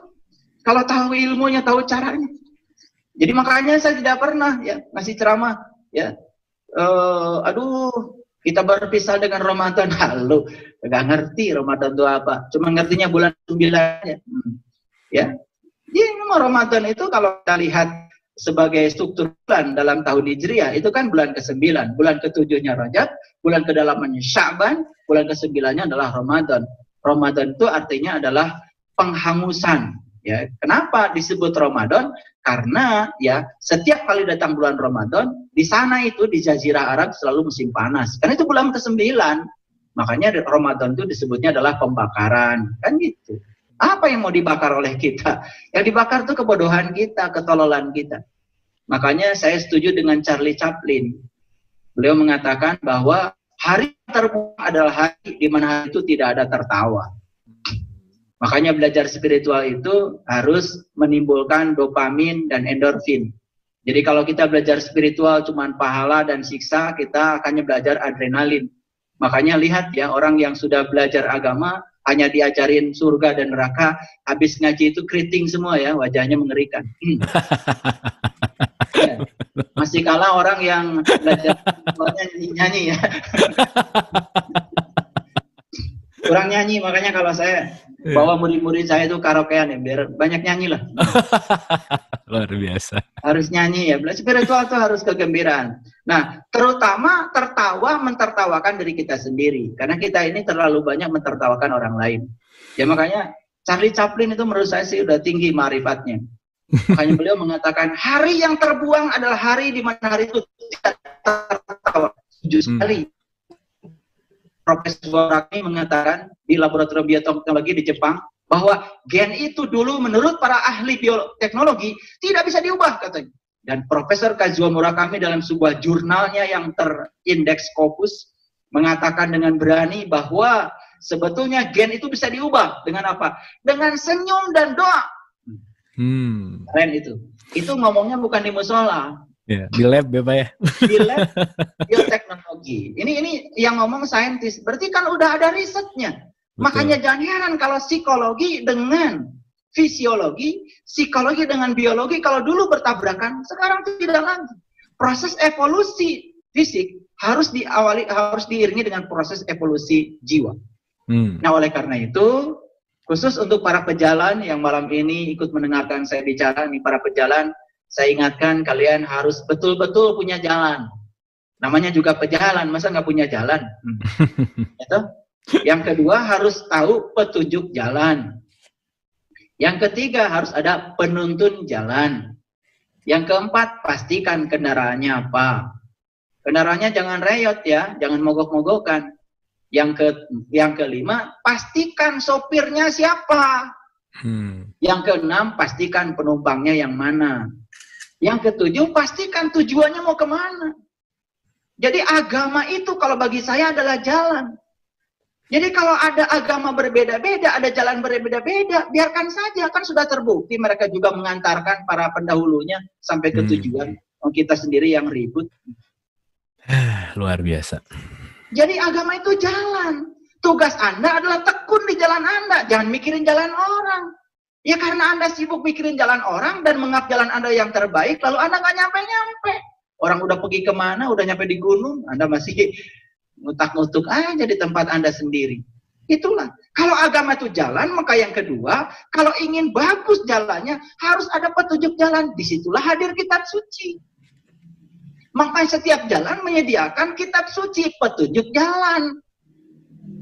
Karena petunjuk jalan itu harus dimengerti, berarti kitab suci harus dimengerti. Makanya malam ini saya tidak mengajarkan tajwid, saya tidak mengajarkan cara baca, tidak mengajarkan ini vibrasinya berapa harokat ya, enggak. Karena saya perhatikan yang dengar malam ini usianya memang usia sudah bukan masanya lagi belajar yang seperti itu. Jadi malam ini saya berbicara, coba Anda harus mulai membaca petunjuk jalan. Ayo saya tanya sekarang yang hadir malam ini. Di Quran surat Al-Baqarah ayat pertama. Ada alif lam mim. Apa artinya? Nah ini agak susah jawabnya nih. Iya. Pasti jawabannya hanya Allah yang tahu kan? Baca lagi ayat berikutnya. Ada alif lam ro. Terjemahnya sama, hanya Allah yang tahu. Ada lagi kaf ha ya ain shad. Terjemahnya sama, hanya Allah yang tahu. Dulu saya waktu kecil, tanya orang tua saya, Pak, kenapa? Arabnya beda-beda, tapi Indonesianya sama. Saya pikir hanya Allah yang tahu itu terjemahan. Kan sama saja. Kita jalan di jalan, kemudian ada polisi pasang petunjuk jalan. Ketika polisi pasang, kan polisi belum sosialisasi petunjuk jalan buat apa itu? Belok kiri atau belok kanan? Kita nanya sama polisi. Pak polisi, mohon maaf, itu petunjuk yang Anda buat itu maksudnya apa? Polisi jawabnya, hanya polisi yang tahu. Apa nggak nyambung? Itu alif lam mim itu bukan hanya Allah yang tahu, hanya Anda nggak tahu. Dan kita itu kadang-kadang ya, karena ketidaktahuan kita, sudah aja yang paling aman itu ditempuhkan ke Allah lah. Kalau sudah dipojokkan ke Allah itu nggak ada yang menggugat. Padahal sebetulnya itu petunjuk jalan. Coba sekarang saya tanya lagi. Udah punya jalan? Sudah. Oke, tekun di jalan itu. Yang kedua, udah punya petunjuk jalan? Sudah. Ngerti petunjuk itu? Nggak ngerti. Sudah punya penuntut jalan? Penuntun jalan. Itulah guru-guru suci. Di zaman dulu para nabi, para rasul. Di zaman sekarang orang-orang yang sudah sadar. Kalau mau berguru sama yang sadar, yang sudah punya pengalaman, jalan-jalan. Awas, jangan mau dituntun jalan ke Jakarta sama orang yang belum pernah ke Jakarta. Kita ditunjuk jalan ke akhirat sama orang yang belum pernah ke akhirat, mau aja. Itu kan sama saja dengan kambing mau dituntun ke pasar. Gak jelas itu mau kemana. Udah celaka baru, aduh nyesel deh gua. Makanya coba buka dulu surat Al-An'am. Surat Al-An'am ayat 31. Iya. Surat biar beneran ngajinya. Oke, siap. Wah, seru nih malam hari ini ya. Oke. Iya. Oke. Saya baca terjemahannya ya, Ayah. Silakan. Oke. A'udzubillahi minasyaitonirrajim. Bismillahirrahmanirrahim. Sungguh telah rugilah orang-orang yang mendustakan pertemuan dengan mereka dengan Tuhan. Sehingga apabila kiamat datang kepada mereka dengan tiba-tiba, mereka berkata, alangkah besarnya penyesalan kami terhadap kelalaian kami tentang kiamat itu. Sambil mereka memikul dosa-dosa di atas punggungnya. Ingatlah amat buruklah apa yang mereka pikul itu. Ya, itu terjemahannya nggak nyambung ya. Saya luruskan dulu ya. Saya tanya dulu. Bapak Ibu, para sahabat sekalian, pernah sekolah toh? Ya pernah sekolah, mau SD, mau SMP, pernah sekolah lah. Coba kalau pernah sekolah saya nanya, ya. Tiba-tiba guru ngasih ujian. Kemudian saat itu kita tidak siap. Oke? Saya tanya sekarang, nyeselnya itu karena ujian atau karena nggak belajar? Karena nggak belajar kayaknya. Yes. Nyesel itu harus karena belajar. Karena nggak belajar, bukan karena datangnya ujian. Ini ayat ini serampangan aja nerjemahkan. Sungguh telah datang. Sungguh telah rugilah orang-orang yang mendustakan pertemuan dengan Tuhan. Rugi yang mendustakan pertemuan itu. Sehingga apabila kiamat datang kepada mereka dengan tiba-tiba, mereka berkata, alangkah besarnya penyesalan kami terhadap kiamat. Loh, nyeselin kiamat. Yang disesalin oleh dia itu bukan kiamat harusnya. Yang disesali itu adalah karena dia mendustakan pertemuan dengan Tuhan. Masuk akal? Ya. Oke. Sekali lagi kalau belum nyambung. Kan kita tidak pernah menyesali datangnya ujian. Yang kita sesali itu kenapa saya tidak menyiapkan untuk datangnya ujian ini. Yang disesali itu yang dulu tidak kita lakukan. Kan nyesal itu kan sering dibilang-bilang ya. Nyesal itu kan sebetulnya adalah di akhir kan. Penyesalan itu kan di akhir. Betul nggak? Betul. Yang di awal katanya pendaftaran. Ya betul. Itu? Nah, ini harus dipahami. Jadi di ayat ini dikatakan sungguh rugi orang yang mendustakan pertemuan dengan Tuhan. Sehingga ya saat hari kebangkitan datang, dia nyesal. Nyesal apa? Yang disesali itu bukan datangnya hari kebangkitan. Yang disesali itu kenapa dulu saya tidak berusaha untuk bertemu. Kan gitu. Makanya ditegaskan di Quran surat Al-Isra. Coba buka dulu Al-Isra-nya. Ya. Al-Isra ayat 72, surat yang ke 17. Ya. Ayat 72. Nah, makanya muncul ayat ini. Waman kana fi hatihi a'ma wa huwa fil akhirati a'ma wa adallu sabila. Barang siapa yang buta, ya, mata kalbunya di dunia ini, niscaya di akhirat lebih buta dan jalannya lebih sesat. Jadi kan kalau tidak terbuka mata kalbunya di dunia, di akhirat tidak akan terbuka. Artinya apa? Kalau tidak bertemu di dunia, tidak akan bertemu di sana. Ini ayat jelas sekali memberikan sebuah gambaran kepada kita dan itu tidak bisa dibantah. Makanya saya lebih suka membuka ayatnya dan di-share seperti ini supaya semua bisa melihat. Silakan mencatat, kalau terlalu cepat saya bicara nanti direnungkan kembali. Jadi kembali lagi pada tadi, seorang pejalan itu harus punya apa tadi? Jalan. Ya. Jalannya beda-beda, nggak apa-apa. Yang penting Anda tekun di jalan Anda, nggak usah mikirin jalan orang lain. Ya. Yang kedua, harus punya petunjuk jalan. Kitab suci sudah ada. Petunjuk itu harus dipahami. Yang ketiga, harus punya penuntun jalan. Penuntun jalan siapa? Para guru. Harus ada yang nuntun. Dan yang nuntun itu mereka yang berpengalaman. Sudah pernah ke sana. Ya. Oke. Nah, yang keempat harus ada kendaraan. Kendaraannya sudah disiapkan oleh Allah. Kendaraannya adalah tubuh kita ini nih. Ini kendaraan terhebat. Jadi kembali lagi saya menggunakan dalilnya Charlie Chaplin. Tuh. Kalau Anda melihat matahari, Anda melihat kekuatan Tuhan. Kalau Anda melihat cermin, Anda melihat ciptaan Tuhan yang terbaik. Laqad khalaqnal insana fi ahsani taqwim. Inilah kendaraan terhebat yang dibuat Allah. Sekarang saya tanya, Bapak Ibu yang hadir malam ini, itu kendaraan sudah dipakai untuk apa? Kalau cuma bikin sambal, bikin kerece. Jadi harusnya tanya Allah, ini tubuh diciptakan Allah untuk apa? Buka dulu sekarang Quran surat Al-Imran ayat yang ke-6. Baik. Surat Al-Imran ayat keberapa, Pak? 6. Yang ke-6. Oke. Sebentar. Surat ketiga ya. Iya. Ayat yang ke-6. Dialah yang membentuk kamu dalam rahim sebagaimana dikehendakinya, tak ada Tuhan yang berhak disembah melainkan Dia yang maha perkasa lagi maha bijaksana. Baik, saya bantu terjemahannya supaya lebih membumi ya. Ya. Dialah yang telah membentuk kamu dalam rahim. Betul kan? Ya. Kita itu dibentuk oleh Allah di rahim kan? Diceritakan di Quran surat Al-Mu'minun dari satu tetes air menjadi segumpal darah, segumpal daging dan terus ya prosesnya. Ya. Nanti di episode selanjutnya saya akan buka itu rahasianya. Dialah yang telah membentuk kamu. Ini bahasa yang dipakai di sini bukan menciptakan. Yusawwirukum. Al-Musawwir itu adalah arsitek. Sang arsitek agung. Al-Musawwir itu salah satu nama Allah dalam Asmaul Husna. Walladzi yusawwirukum fil arham. Dialah yang telah mengarsiteki kamu. Gitu loh bahasanya. Kaifayasa, sebagaimana yang direncanakannya.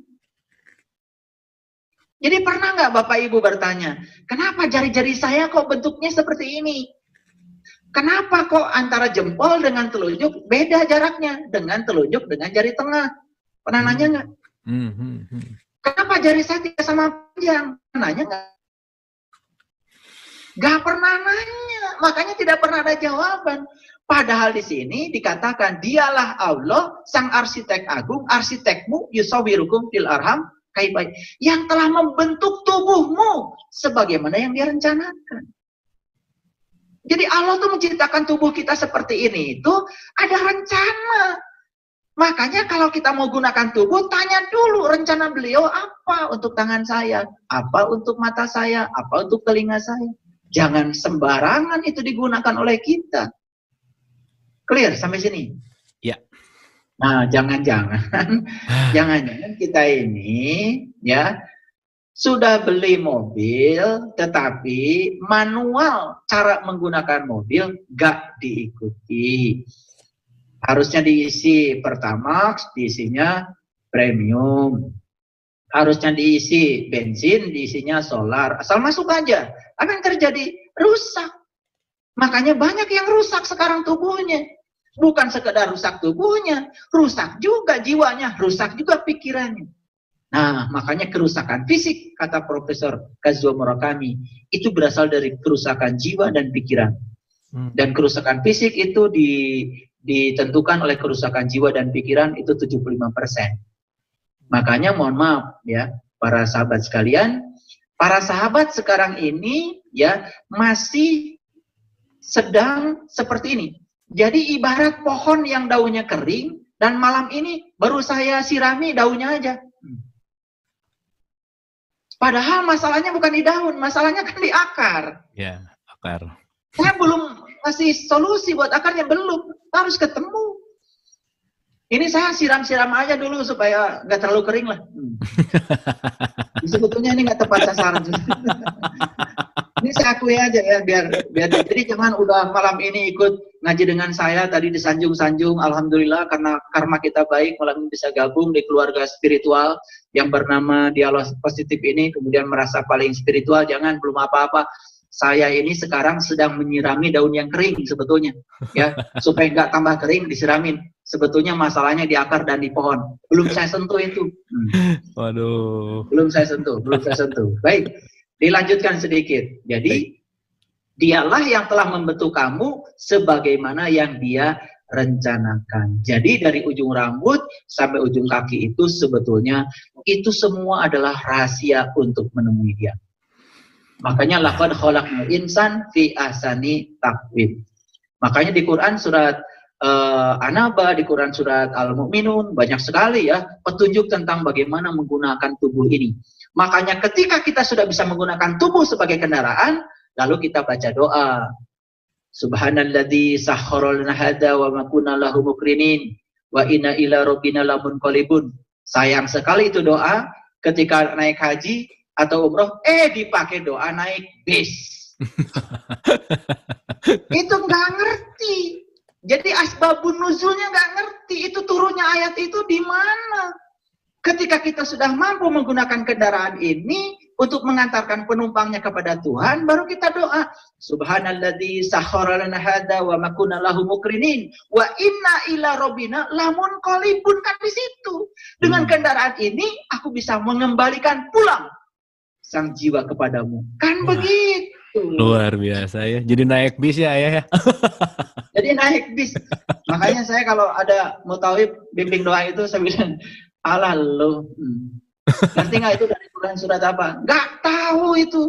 Iya kalau sudah di sana udah jadi mutawib kan paling beriman aja.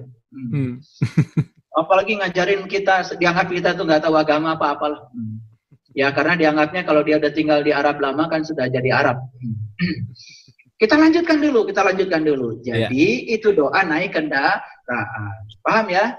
Awas itu bukan naik bis. Ini kendaraannya ini. Kan zaman dulu belum ada bis kok sudah ada doanya.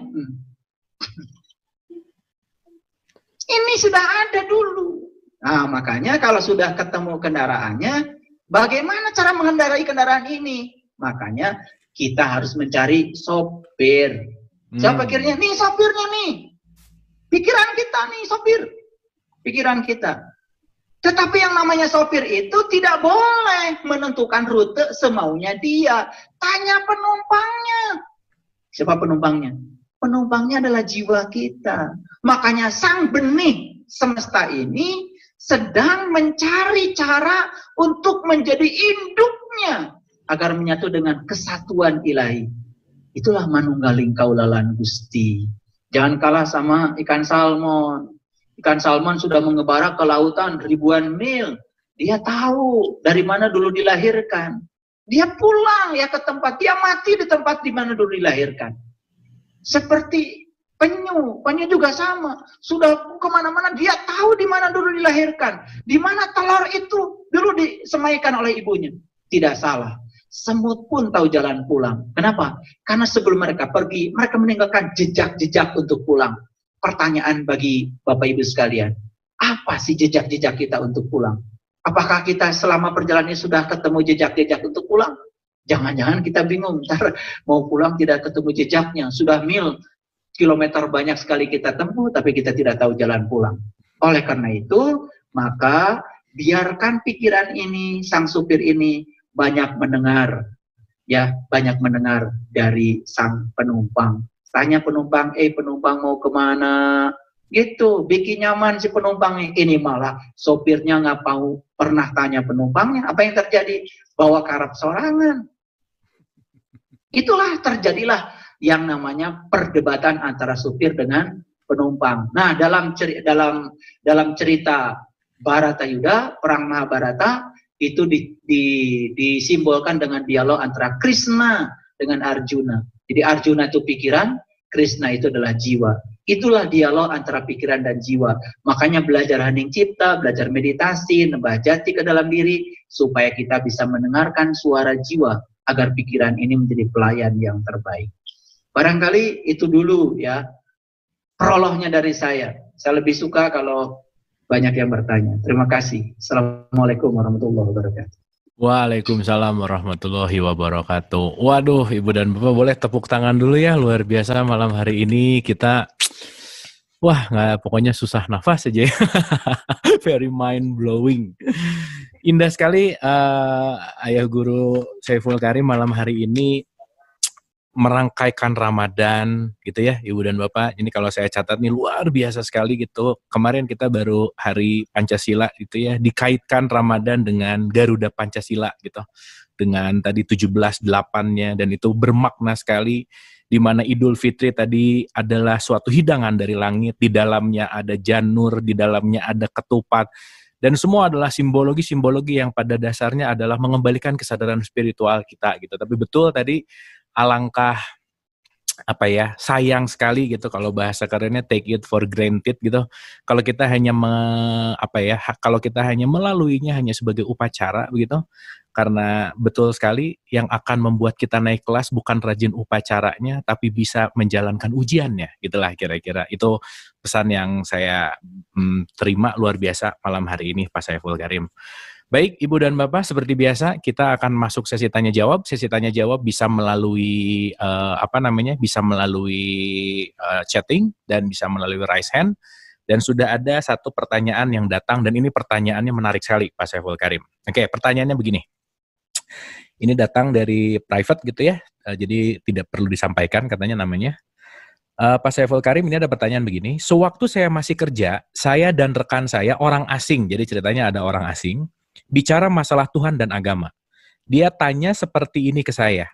Karena saya bilang, Tuhan itu penuh kasih sayang. Jadi ibu ini dia bicara bahwa Tuhan kasih sayang. Nah, tapi si orang asing itu ngomong begini.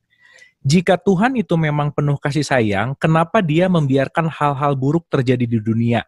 Peperangan yang menjadi korban anak kecil dan orang yang tidak berdosa, pembunuhan dan lain-lain. Sedang dia punya kuasa untuk menghentikan semua hal buruk itu. Bagaimana mungkin dia penuh kasih? Nah, ini menarik nih pertanyaannya. Mangga, silakan Pak. Jadi ini ada paradoks bahwa di satu sisi Allah penuh kasih sayang, Tuhan, tapi dia bertanya bahwa kenapa kasih sayangnya kok membiarkan peperangan terjadi, anak kecil terbunuh, ada kejahatan, dan seterusnya. Mangga, silakan Pak Saiful Karim. Pertanyaan yang sangat luar biasa. Kalau Tuhan itu Maha Pengasih, Maha Penyayang, kenapa Tuhan membiarkan peperangan? Kenapa Tuhan membiarkan anak kecil terbunuh?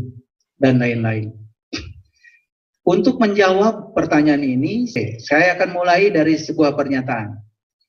Sebetulnya Tuhan itu saking maha kuasanya, sampai beliau itu tidak pernah berkehendak. Karena kalau beliau itu saking kuasanya kemudian berkehendak, sangat berbahaya. Karena kuasa yang sangat besar sekali, kalau beliau punya keinginan, punya kehendak, itu sangat berbahaya. Makanya beliau itu membiarkan dirinya untuk tidak berkehendak. Beliau hanya menciptakan semesta ini mengikuti hukum sebab akibat. Beliau sudah menciptakan semesta ini dengan sempurna mengikuti hukum sebab akibat. Oke, perhatikan saya. Kelihatannya ada anak kecil yang terbunuh kejam. Padahal sesungguhnya dia itu bukan lahir saat ini. Dia itu pernah lahir ribuan tahun yang lalu. Mungkin saja dia harus terbunuh sekarang karena dia pernah membunuh di kehidupan yang sebelumnya. Karena sesungguhnya bagi Allah, dia sedang membayar karmanya sendiri. Tetapi bagi kita yang sempit sudut pandangnya, menganggap itu ketidakadilan. Padahal dari sudut pandang Allah, itu sebetulnya adalah suatu proses pelunasan hutang. Karena sebetulnya setiap manusia datang ke semesta ini sudah mewariskan karma. Data-data masa lalu itu sudah terekam di dalam gen kita. Data-data masa lalu terekam di gen kita. Kenapa wajah saya seperti ini? Kenapa Kang Marlo wajahnya seperti itu? Wajah pun sebenarnya bisa berbicara. Dan kalau saya berbicara dalam sekali nanti jadi nggak ngerti. Yeah. Jadi oleh karena itu maka saya akan batasi pembicaraan saya sebatas yang bisa ditangkap oleh orang kebanyakan. Jadi sebetulnya semua yang terjadi hari ini pada siapapun hanya sedang mengingatkan apa yang pernah ditanam oleh dia di masa lalu. Nah, kalau kita tidak membacanya seperti itu, makanya saya berulang kali mengatakan reinkarnasi tidak bisa diabaikan. Itu merupakan suatu keniscayaan untuk bisa mengurai semua hal-hal yang semacam itu. Jadi ada dua klub sepak bola, taruhlah Persib dan Persija. Kan dua-duanya doa sama Tuhan yang sama. Lah, penonton Persib minta supaya Persib menang. Penonton Persija minta Persija menang. Gak bingung gak coba Tuhan? Karena Tuhan melepaskan diri dari keberpihakan, melepaskan diri dari keinginan, sudah menciptakan semesta ini menurut hukum sebab akibat, Tuhan santai aja. Semesta akan memilih siapa yang latihannya paling rajin, siapa yang strateginya paling benar, ya, siapa yang mainnya ya energetik, penuh semangat, siapa yang bisa mengetahui kelemahan lawan. Hukum alam akan memilih dia sebagai pemenang. Jadi yang menyebabkan dia menang itu bukan Tuhan. Tuhan hanya merestui pilihannya. Jadi jangan menganggap kalau Tuhan itu kemudian membiarkan peperangan. Jangan kemudian menganggap Tuhan itu membiarkan orang teraniaya. Itu semua yang harus terjadi, terjadilah sebagai bagian yang harus dijalani. Jadi kalau saya bisa ilustrasikan seperti ini. Manusia seperti kita itu turis sebetulnya. Dan Tuhan itu biro perjalanan. Rute, reservasi, tujuan, semua itu sudah tertulis. Tertulis sebagai karma yang kita bawa. Makanya ada karma baik, ada karma buruk. Pesan saya cuma satu, terhadap karma baik jangan melekat, terhadap karma buruk jangan menolak. Makanya hidup itu ya tidak seperti garis mendatar. Hidup itu seperti gelombang. Perahu kita ini harus mengikuti gelombang. Itu namanya kita mengikuti tarian kosmik. Makanya ketika perahu kita lurus pada sedang ada gelombang, ya insya Allah tenggelam. Gelombangnya naik turun, perahu Anda lurus. Anda menabrak, ya, menabrak tarian kosmik. Akibatnya Anda akan tenggelam. Jadi, mohon maaf ya, kalau sekarang ada orang yang harus masuk penjara, kalau sekarang ada orang harus terbunuh dan lain-lain, itu adalah hukum karma. Bukan Allah membiarkan mereka teraniaya. Bukan seperti itu. Dia sudah menciptakan semesta ini sempurna, memenuhi hukum sebab akibat. Jadi sebetulnya itu yang harus kita lihat sunatullahnya. Jadi si orang asing ini Kalau berbicara pada orang yang sempit sudut pandangnya itu bisa menggugurkan keimanan. Makanya disinilah kita harus belajar lebih dalam. Kenali dirimu, kenali Tuhanmu. Kalau kita tidak kenal sedalam itu, ya bagaimana sifat-sifat Allah? Pengasih penyayangnya seperti apa? Ya, pengasih penyayangnya kita itu kan kalau dia memenuhi keinginan kita, pengasih, tidak mungkin kita tidak pengasih, kan begitu. Makanya ada di toko buku agama tuh kan ada doa yang dikabul, tidak dikabul kan gitu. Ya. Itu tambah kacau aja belajar agama itu. Jadi ada doa dikabul, ada doa tidak dikabul. Ada lagi tempat yang mustajab, tidak mustajab. Kita ikut gila semua tuh. Ya betul ya, Guru. Luar biasa jawabannya, top banget. Jadi memang seperti apa yang disampaikan di pertemuan-pertemuan yang lalu, memang kita harus bisa melampaui dualitas, gitulah kira-kira. Yes. Baik, semoga bisa menjawab pertanyaannya, dan pertanyaannya bagus banget, jawabannya juga luar biasa gitu. Baik, kita ke penanya langsung, Bapak Yusrusdian Ahmad. Silakan Pak Yusrusdian Ahmad untuk di-unmute.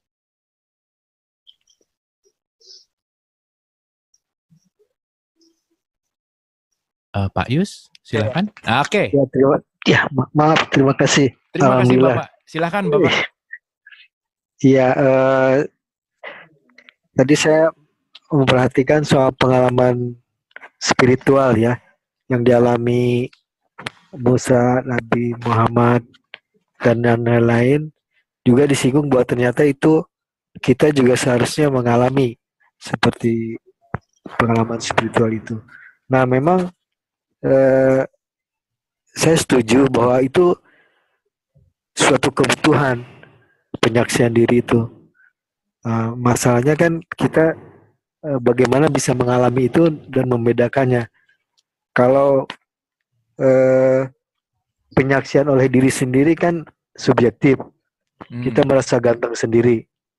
Nah, kalau penyaksian oleh lingkungan, jangankan kita, Rasul aja dicela, ya, Nabi aja dibunuh-bunuhin gitu kan. Iya. Jadi penyaksian oleh diri sendiri itu subjektif, penyaksian oleh lingkungan itu mengecewakan. Nah, penyaksian oleh Tuhanlah yang ini memang suatu kebutuhan. Nah, masalahnya kita belum bisa nggak memahami isyarat sebagaimana Nabi Musa memahami isyarat, Nabi Muhammad memahami isyarat itu, karena isyarat Tuhan itu kan harus melalui kalau diri sendiri, mengamati diri sendiri, kita tahu intim gitu kan. Kalau orang lain ya kita juga, ketika Tuhan memberi isyarat ke kita. Nah, ini kan kita ada lagu nih, isyarat dari Tuhan atau dari yang lain yang justru. Nah, tapi intinya gini, tadi Bapak Guru mengasih jalan bahwa perlu kita belajar dari yang sudah pernah sampai, gitu kan. Iya. Yang pernah sampai gitu. Iya. Nah, yang pernah sampai. Tapi kan kemudian ini klaim-klaim gitu kan bahwa itu pengalaman unik seseorang dan itu suatu kebutuhan. Nah, ini supaya tidak tergolong yang tersesat, karena banyak yang tersesat seperti malah teman saya kasihan tuh, malah dimanfaatin oleh guru yang aneh. Jadi dia disuruh puasa 3 hari, pasti kan kalau nggak makan 3 hari nggak tidur pasti aneh dia. 3 hari nggak makan, 3 tidur, ngelihat gurunya pasti bercahaya. Habis itu diporotin istrinya aja sampai diabaikan, uang disetor ke gurunya. Saya sendiri hampir mau ngelawan gitu, cuman takutnya saya nggak imbang gitu kan. Tapi teman saya ngalamin tuh, sampai dia tuh habis, anaknya aja mau dikasihin mau, Pak. Jadi itu teknik-teknik tapi itu teknik jahat kan. Ini orang ingin membimbing yang butuh spiritual. Nah, ini kan, tapi kita bisa membedakan lah suatu pengalaman spiritual yang memang tulus dari Tuhan, pasti nggak pamrih ke uang sama seks gitu kan, karena yang itu tuh aneh guru tuh. Nah, ini memang suatu kebutuhan. Nah, bagaimana tadi mengalami Lailatul Qadar, itu Isra Mi'raj, sehingga kita tuh seolah-olah dikukuhkan oleh Yang Maha Kuasa mengalami pengalaman nyatu tadi, dan ciri-cirinya ya harus ada persamaan dan perbedaan antara penyaksian diri dan penyaksian lingkungan. Kalau enggak, kita nggak ngerti isyarat Tuhan ini dari Tuhan atau dari mana? Nah, mungkin Bapak Guru bisa ngasih suatu penjelasan pemaparan penjelasan tentang atau itu ya. Sharing kira-kira ya. Baik. Karena memang ini kebutuhan bahwa salat, zakat, puasa itu mungkin suatu jalan yang suatu conditioning sehingga itu. Silakan, Bu. Sudah bisa menangkap ya. Monggo Pak, silakan. Ya, terima kasih Pak Yus Rusdian. Mangga silakan Pak Saiful Karim. Terima kasih Pak Yus. Pertanyaan yang sangat kritis, bagus, saya senang ya. Dan saya paling tertantang kalau ada yang kritis, kreatif, ya karena memang ciri manusia abad 21 harus begitu. Dan ini tanda-tanda bahwa mau mencapai kesadaran. Kesadaran itu harus bingung dulu, dan untuk bingung itu harus ada konflik kognitif. Jadi kalau saya membayangkan di kepalanya Pak Yus ini ada konflik kognitif, ya. Jadi ini karena dominasi tatanan logika. Nanti juga dengan sendirinya akan diseimbangkan oleh sebuah pengalaman spiritual. Baik, sekarang saya akan ilustrasikan dulu. Coba buka surat Al-Baqarah dulu ayat 55. Baik, surat 2 sama-sama. Ya. Surat 2 ayat 55. Yes. A'udzubillahi minasyaitonirrajim. Bismillahirrahmanirrahim. Surat Al-Baqarah ayat 55. Dan ingatlah ketika kamu berkata, "Hai Musa, kami tidak akan beriman kepadamu sebelum kami melihat Allah dengan terang. Karena itu, kamu disambar halilintar sedang kamu menyaksikannya." Yes. Lanjutkan ayat 56. Oke, 56. Setelah itu kami bangkitkan kamu sesudah kamu mati, supaya kamu bersyukur. Yes, baik. Kembali lagi pada ayat 55-nya. Ya. Ya, baik Pak Yus. Ini ada ada sebuah dialog ini, dialog antara Bani Israel dengan Nabi Musa. Jadi seperti dialog guru dengan murid. Ya. Kan disitu dikatakan wa'id kultum ya Musa lanu minalaka hatta naral jahratan ya fa akhadatu musa'ika wa antum tandurun. Dan ingatlah ketika kamu berkata, "Hai Musa, kamu tidak akan beriman. Kami tidak akan beriman kepadamu sebelum kami melihat Allah dengan terang." Ini kan sebetulnya sebuah dialog yang harusnya dipahami bahwa di sini adalah kebutuhan untuk mengalami pengalaman spiritual yang sama. Jadi kan Nabi Musa itu tidak seperti mohon maaf ya, para tokoh-tokoh agama sekarang. Iman itu kan dipaksa, pokoknya kamu harus iman. Enggak gitu. Jadi di sini ada namanya kemerdekaan belajar. Di sini ada yang namanya demokratisasi pendidikan. Kan di sini ada kebebasan. Coba sekarang kalau misalkan ya guru agama menyuruh muridnya untuk beriman pada Tuhan. Kalau muridnya bilang begitu sama guru agama, bagaimana saya bisa mengimani Tuhan Bapa? Kalau saya tidak tahu Tuhan Bapa itu yang mana. Itu besok-besok nilainya pasti 3 itu agama. Padahal Quran memberikan demokratisasi ini. Ini kan sebetulnya keluasan berpikir. Ini yang dikatakan Nabi. Kalau Anda ingin mencapai kebenaran, bebaskan dirimu dari kesempitan berpikir. Huriyatul fikri wa huriyatul iradah. Bebaskan pikiranmu dari menjadi merdeka, bebaskan kehendakmu menjadi merdeka. Kembali lagi ayat ini bagus ya. Hai Musa, kami tidak akan beriman kepadamu sebelum kami melihat Allah dengan terang. Jadi kan ini sama dengan begini. Hai Musa, bagaimana saya bisa mengimani Allah Tuhanmu itu? Kalau yang boleh lihat cuma kamu aja, kan kira-kira bisa begitu. Ya kan? Lalu, ini sebuah permintaan bukan dari umatnya Nabi Musa? Ya. Kan sebuah permintaan. Sebuah permintaan. Dan permintaan ini dikabulkan? Dikabulkan. Lihat ayat berikutnya. Karena itu kamu disambar halilintar. Nah, so'ikoh itu diterjemahkan sayang sekali halilintar. Padahal itu adalah cahaya. Cahaya yang sangat mengejutkan. Disambar cahaya sebetulnya. Tapi karena halilintar dalam bahasa Indonesia mengerikan, jadinya ada orang yang bilang gini, tuh lihat tuh, umatnya Nabi Musa minta melihat Tuhan, malah disambar halilintar. Ngeri lagi. Tuhan itu jadi sepertinya sangat jauh ya untuk bisa didekati. Nah, lihat ayat berikutnya. Wa antum tandurun, sedang kamu menyaksikan. Jadi dari penggalan ayat ini kita tahu bahwa umatnya Nabi Musa ini kalau saya tanya, ya, apakah jadi menyaksikan? Coba, apa jawabannya? Jadi kan? Sedang kamu menyaksikan, betul jadi ya. Jadi kan? Nah, setelah menyaksikan berikutnya apa? Ayat yang 56-nya, lihat. Ya. Setelah itu Nah, kami summa bangkitkan. ba'asna mim ba'di maut. Kemudian aku bangkitkan dari kematian kamu. Jadi ini cerita kematian apa? Ini kan cerita kematian kesadaran. Cerita kematian jiwa, bukan kematian yang biasa. La'allakum tashkurun, supaya kamu jadi orang-orang yang terbuka. Syukur itu artinya terbuka, kebalikan dari kufur. Makanya di dalam Quran ada kata-kata la in syakartum la azinanakum wal in kafartum inna adzabil lasadid. Jadi syakartum dengan kafartum itu berlawanan. Jadi kalau kufur ternyata tertutup, syukur ternyata terbuka. Makanya orang yang sudah terbuka kepada Allah, dia itu gampang sekali untuk menerima kenyataan hidup. Karena dia percaya itu semua adalah bimbingan dari Allah, sesulit apapun. Nah, pertanyaannya Pak Yus tadi, gimana kita bisa tahu kalau pengalaman itu sama dengan pengalaman yang dialami oleh para nabi yang sebelumnya? Ya gampang, ngalami dulu. Kalau ditanya begitu, saya juga nggak bisa jawab. Karena saya bisa menjelaskan ini, karena saya mengalami. Gini, saya kasih ilustrasi sedikit. Kan di zaman para nabi, para rasul, Quran yang ini belum ada. Lalu kalau kita tanya sekarang, ini Quran yang ini, yang tulisan ini, untuk apa ada sekarang? Alat konfirmasi.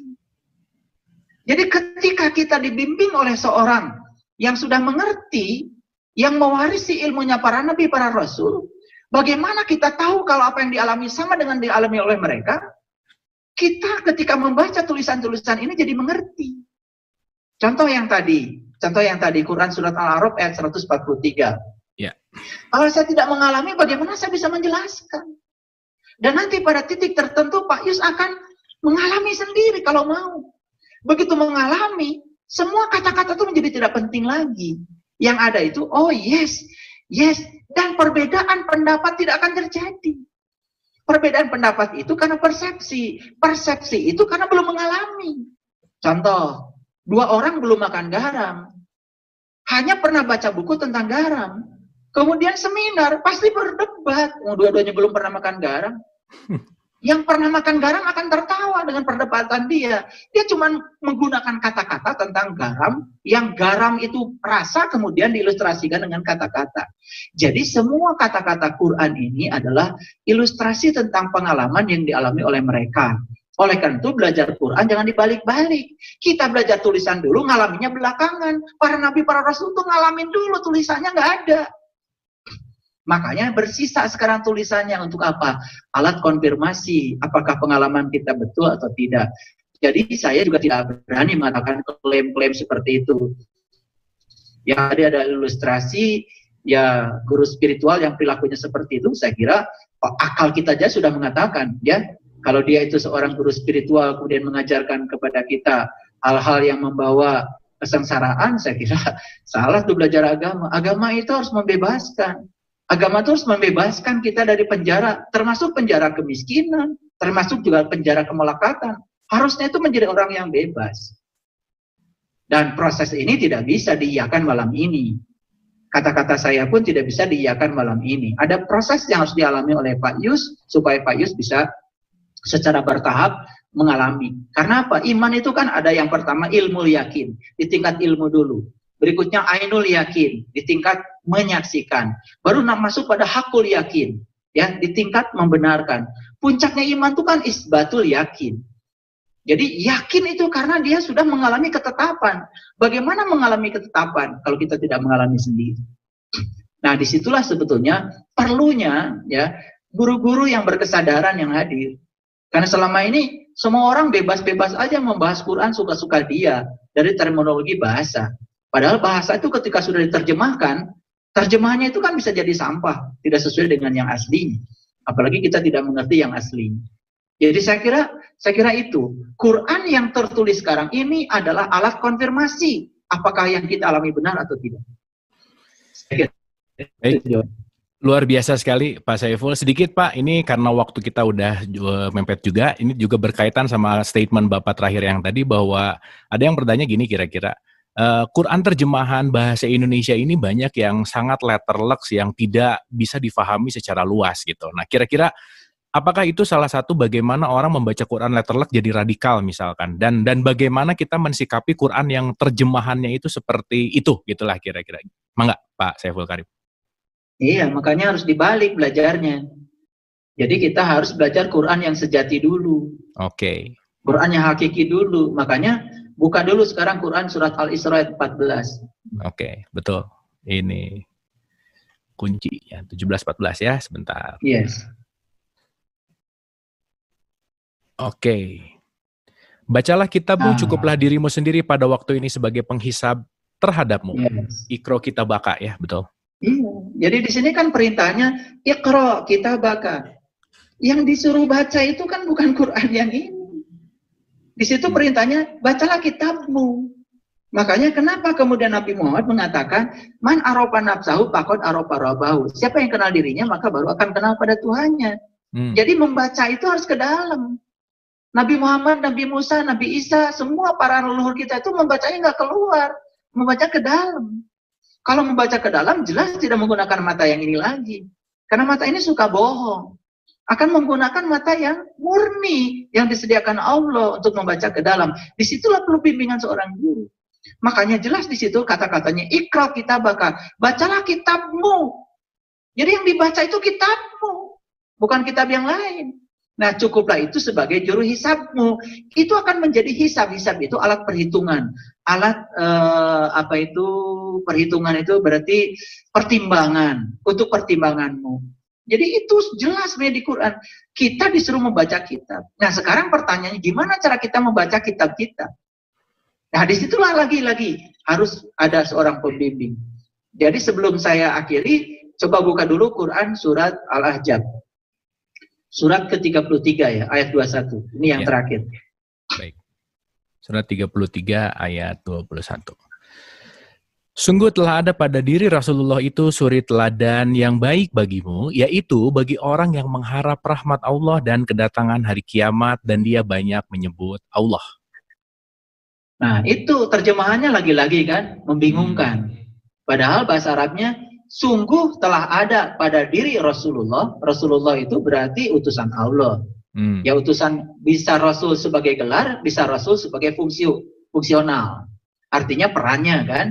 Makanya al-ulama warasatul anbiya. Jadi ulama itu sesungguhnya adalah mereka yang meneruskan tugas kerasulan.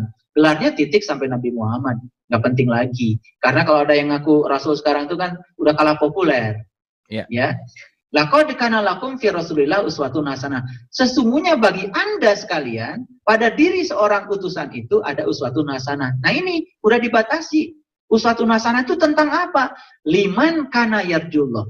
Yaitu tentang cara untuk kembali kepada Allah. Yarju itu adalah kembali. Wal yaumal akhir, di hari kemudian, kalau hari ini kita mendapatkan uswatun hasanah, dapat metodenya, wal yaumal akhir, besok, lusa setelah hari ini, wa dzakarallaha katsiran, baru kamu ingat Allah banyak-banyak. Berarti baru bisa ingat kalau kita sudah ketemu. Berarti uswatun hasanah itu jelas ada batasnya, yaitu metode untuk mempertemukan kita dengan jati diri kita sendiri. Jadi itu sudah jelas sebetulnya, makanya yang harus dicontoh dari Rasulullah itu ada batasnya, hanya uswatun hasanah, bukan yang lain-lainnya. Nah, kita terlalu banyak ya bicara tentang itunya, ininya gitu. Nah, sementara yang pokoknya tidak pernah kita bicara. Baik, luar biasa sekali Pak Saiful Karim malam hari ini. Nggak bisa nafas lagi ya seperti biasa. Luar biasa malam hari ini. Ini pertanyaannya masih banyak, tapi saya rasa ini waktunya juga sudah hampir 9:30. Jadi mungkin kita endapkan dulu nih, karena banyak sekali tadi ya cahaya-cahaya, ulasan-ulasan yang perlu kita masukkan dulu ke dalam, dan insya Allah di pertemuan yang akan datang mungkin waktu diskusinya bisa kita lebih perpanjang ya Pak Saiful Karim ya, insya Allah. Baik. Seperti itu. Baik, Pak Saiful Karim, last statement sebelum kita tutup, mangga silakan. Baik, terima kasih Kang Marlo, terima kasih para sahabat sekalian. Untuk bisa menampung isi yang banyak, syaratnya kita harus selalu kosong. Makanya puncak kebijaksanaan seseorang itu adalah ketika dia tahu bahwa dia tidak tahu. Semoga para sahabat semua setelah mendengarkan semua uraian saya mencapai kebijaksanaan yang tertinggi, menjadi orang yang tahu bahwa sesungguhnya kita itu semuanya tidak tahu, termasuk saya. Terima kasih. Assalamualaikum warahmatullahi wabarakatuh. Waalaikumsalam. Boleh tepuk tangan Ibu dan Bapak. Luar biasa sekali ya. Pesan terakhirnya sangat luar biasa sekali. Justru Semakin kita merasa tidak tahu, yaitu tadi paradoks bahwa yang kosong adalah isi, yang isi adalah kosong, semakin banyak kosongnya, semakin banyak juga isinya. Mudah-mudahan kita senantiasa mengosongkan diri, mudah-mudahan kita hanya bisa diisi oleh yang maha, yang tunggal, yang sejati, hanya Dia. Terima kasih atas kebersamaannya malam hari ini. Wabillahi taufiq wal hidayah. Assalamualaikum warahmatullahi wabarakatuh. Hatur nuhun.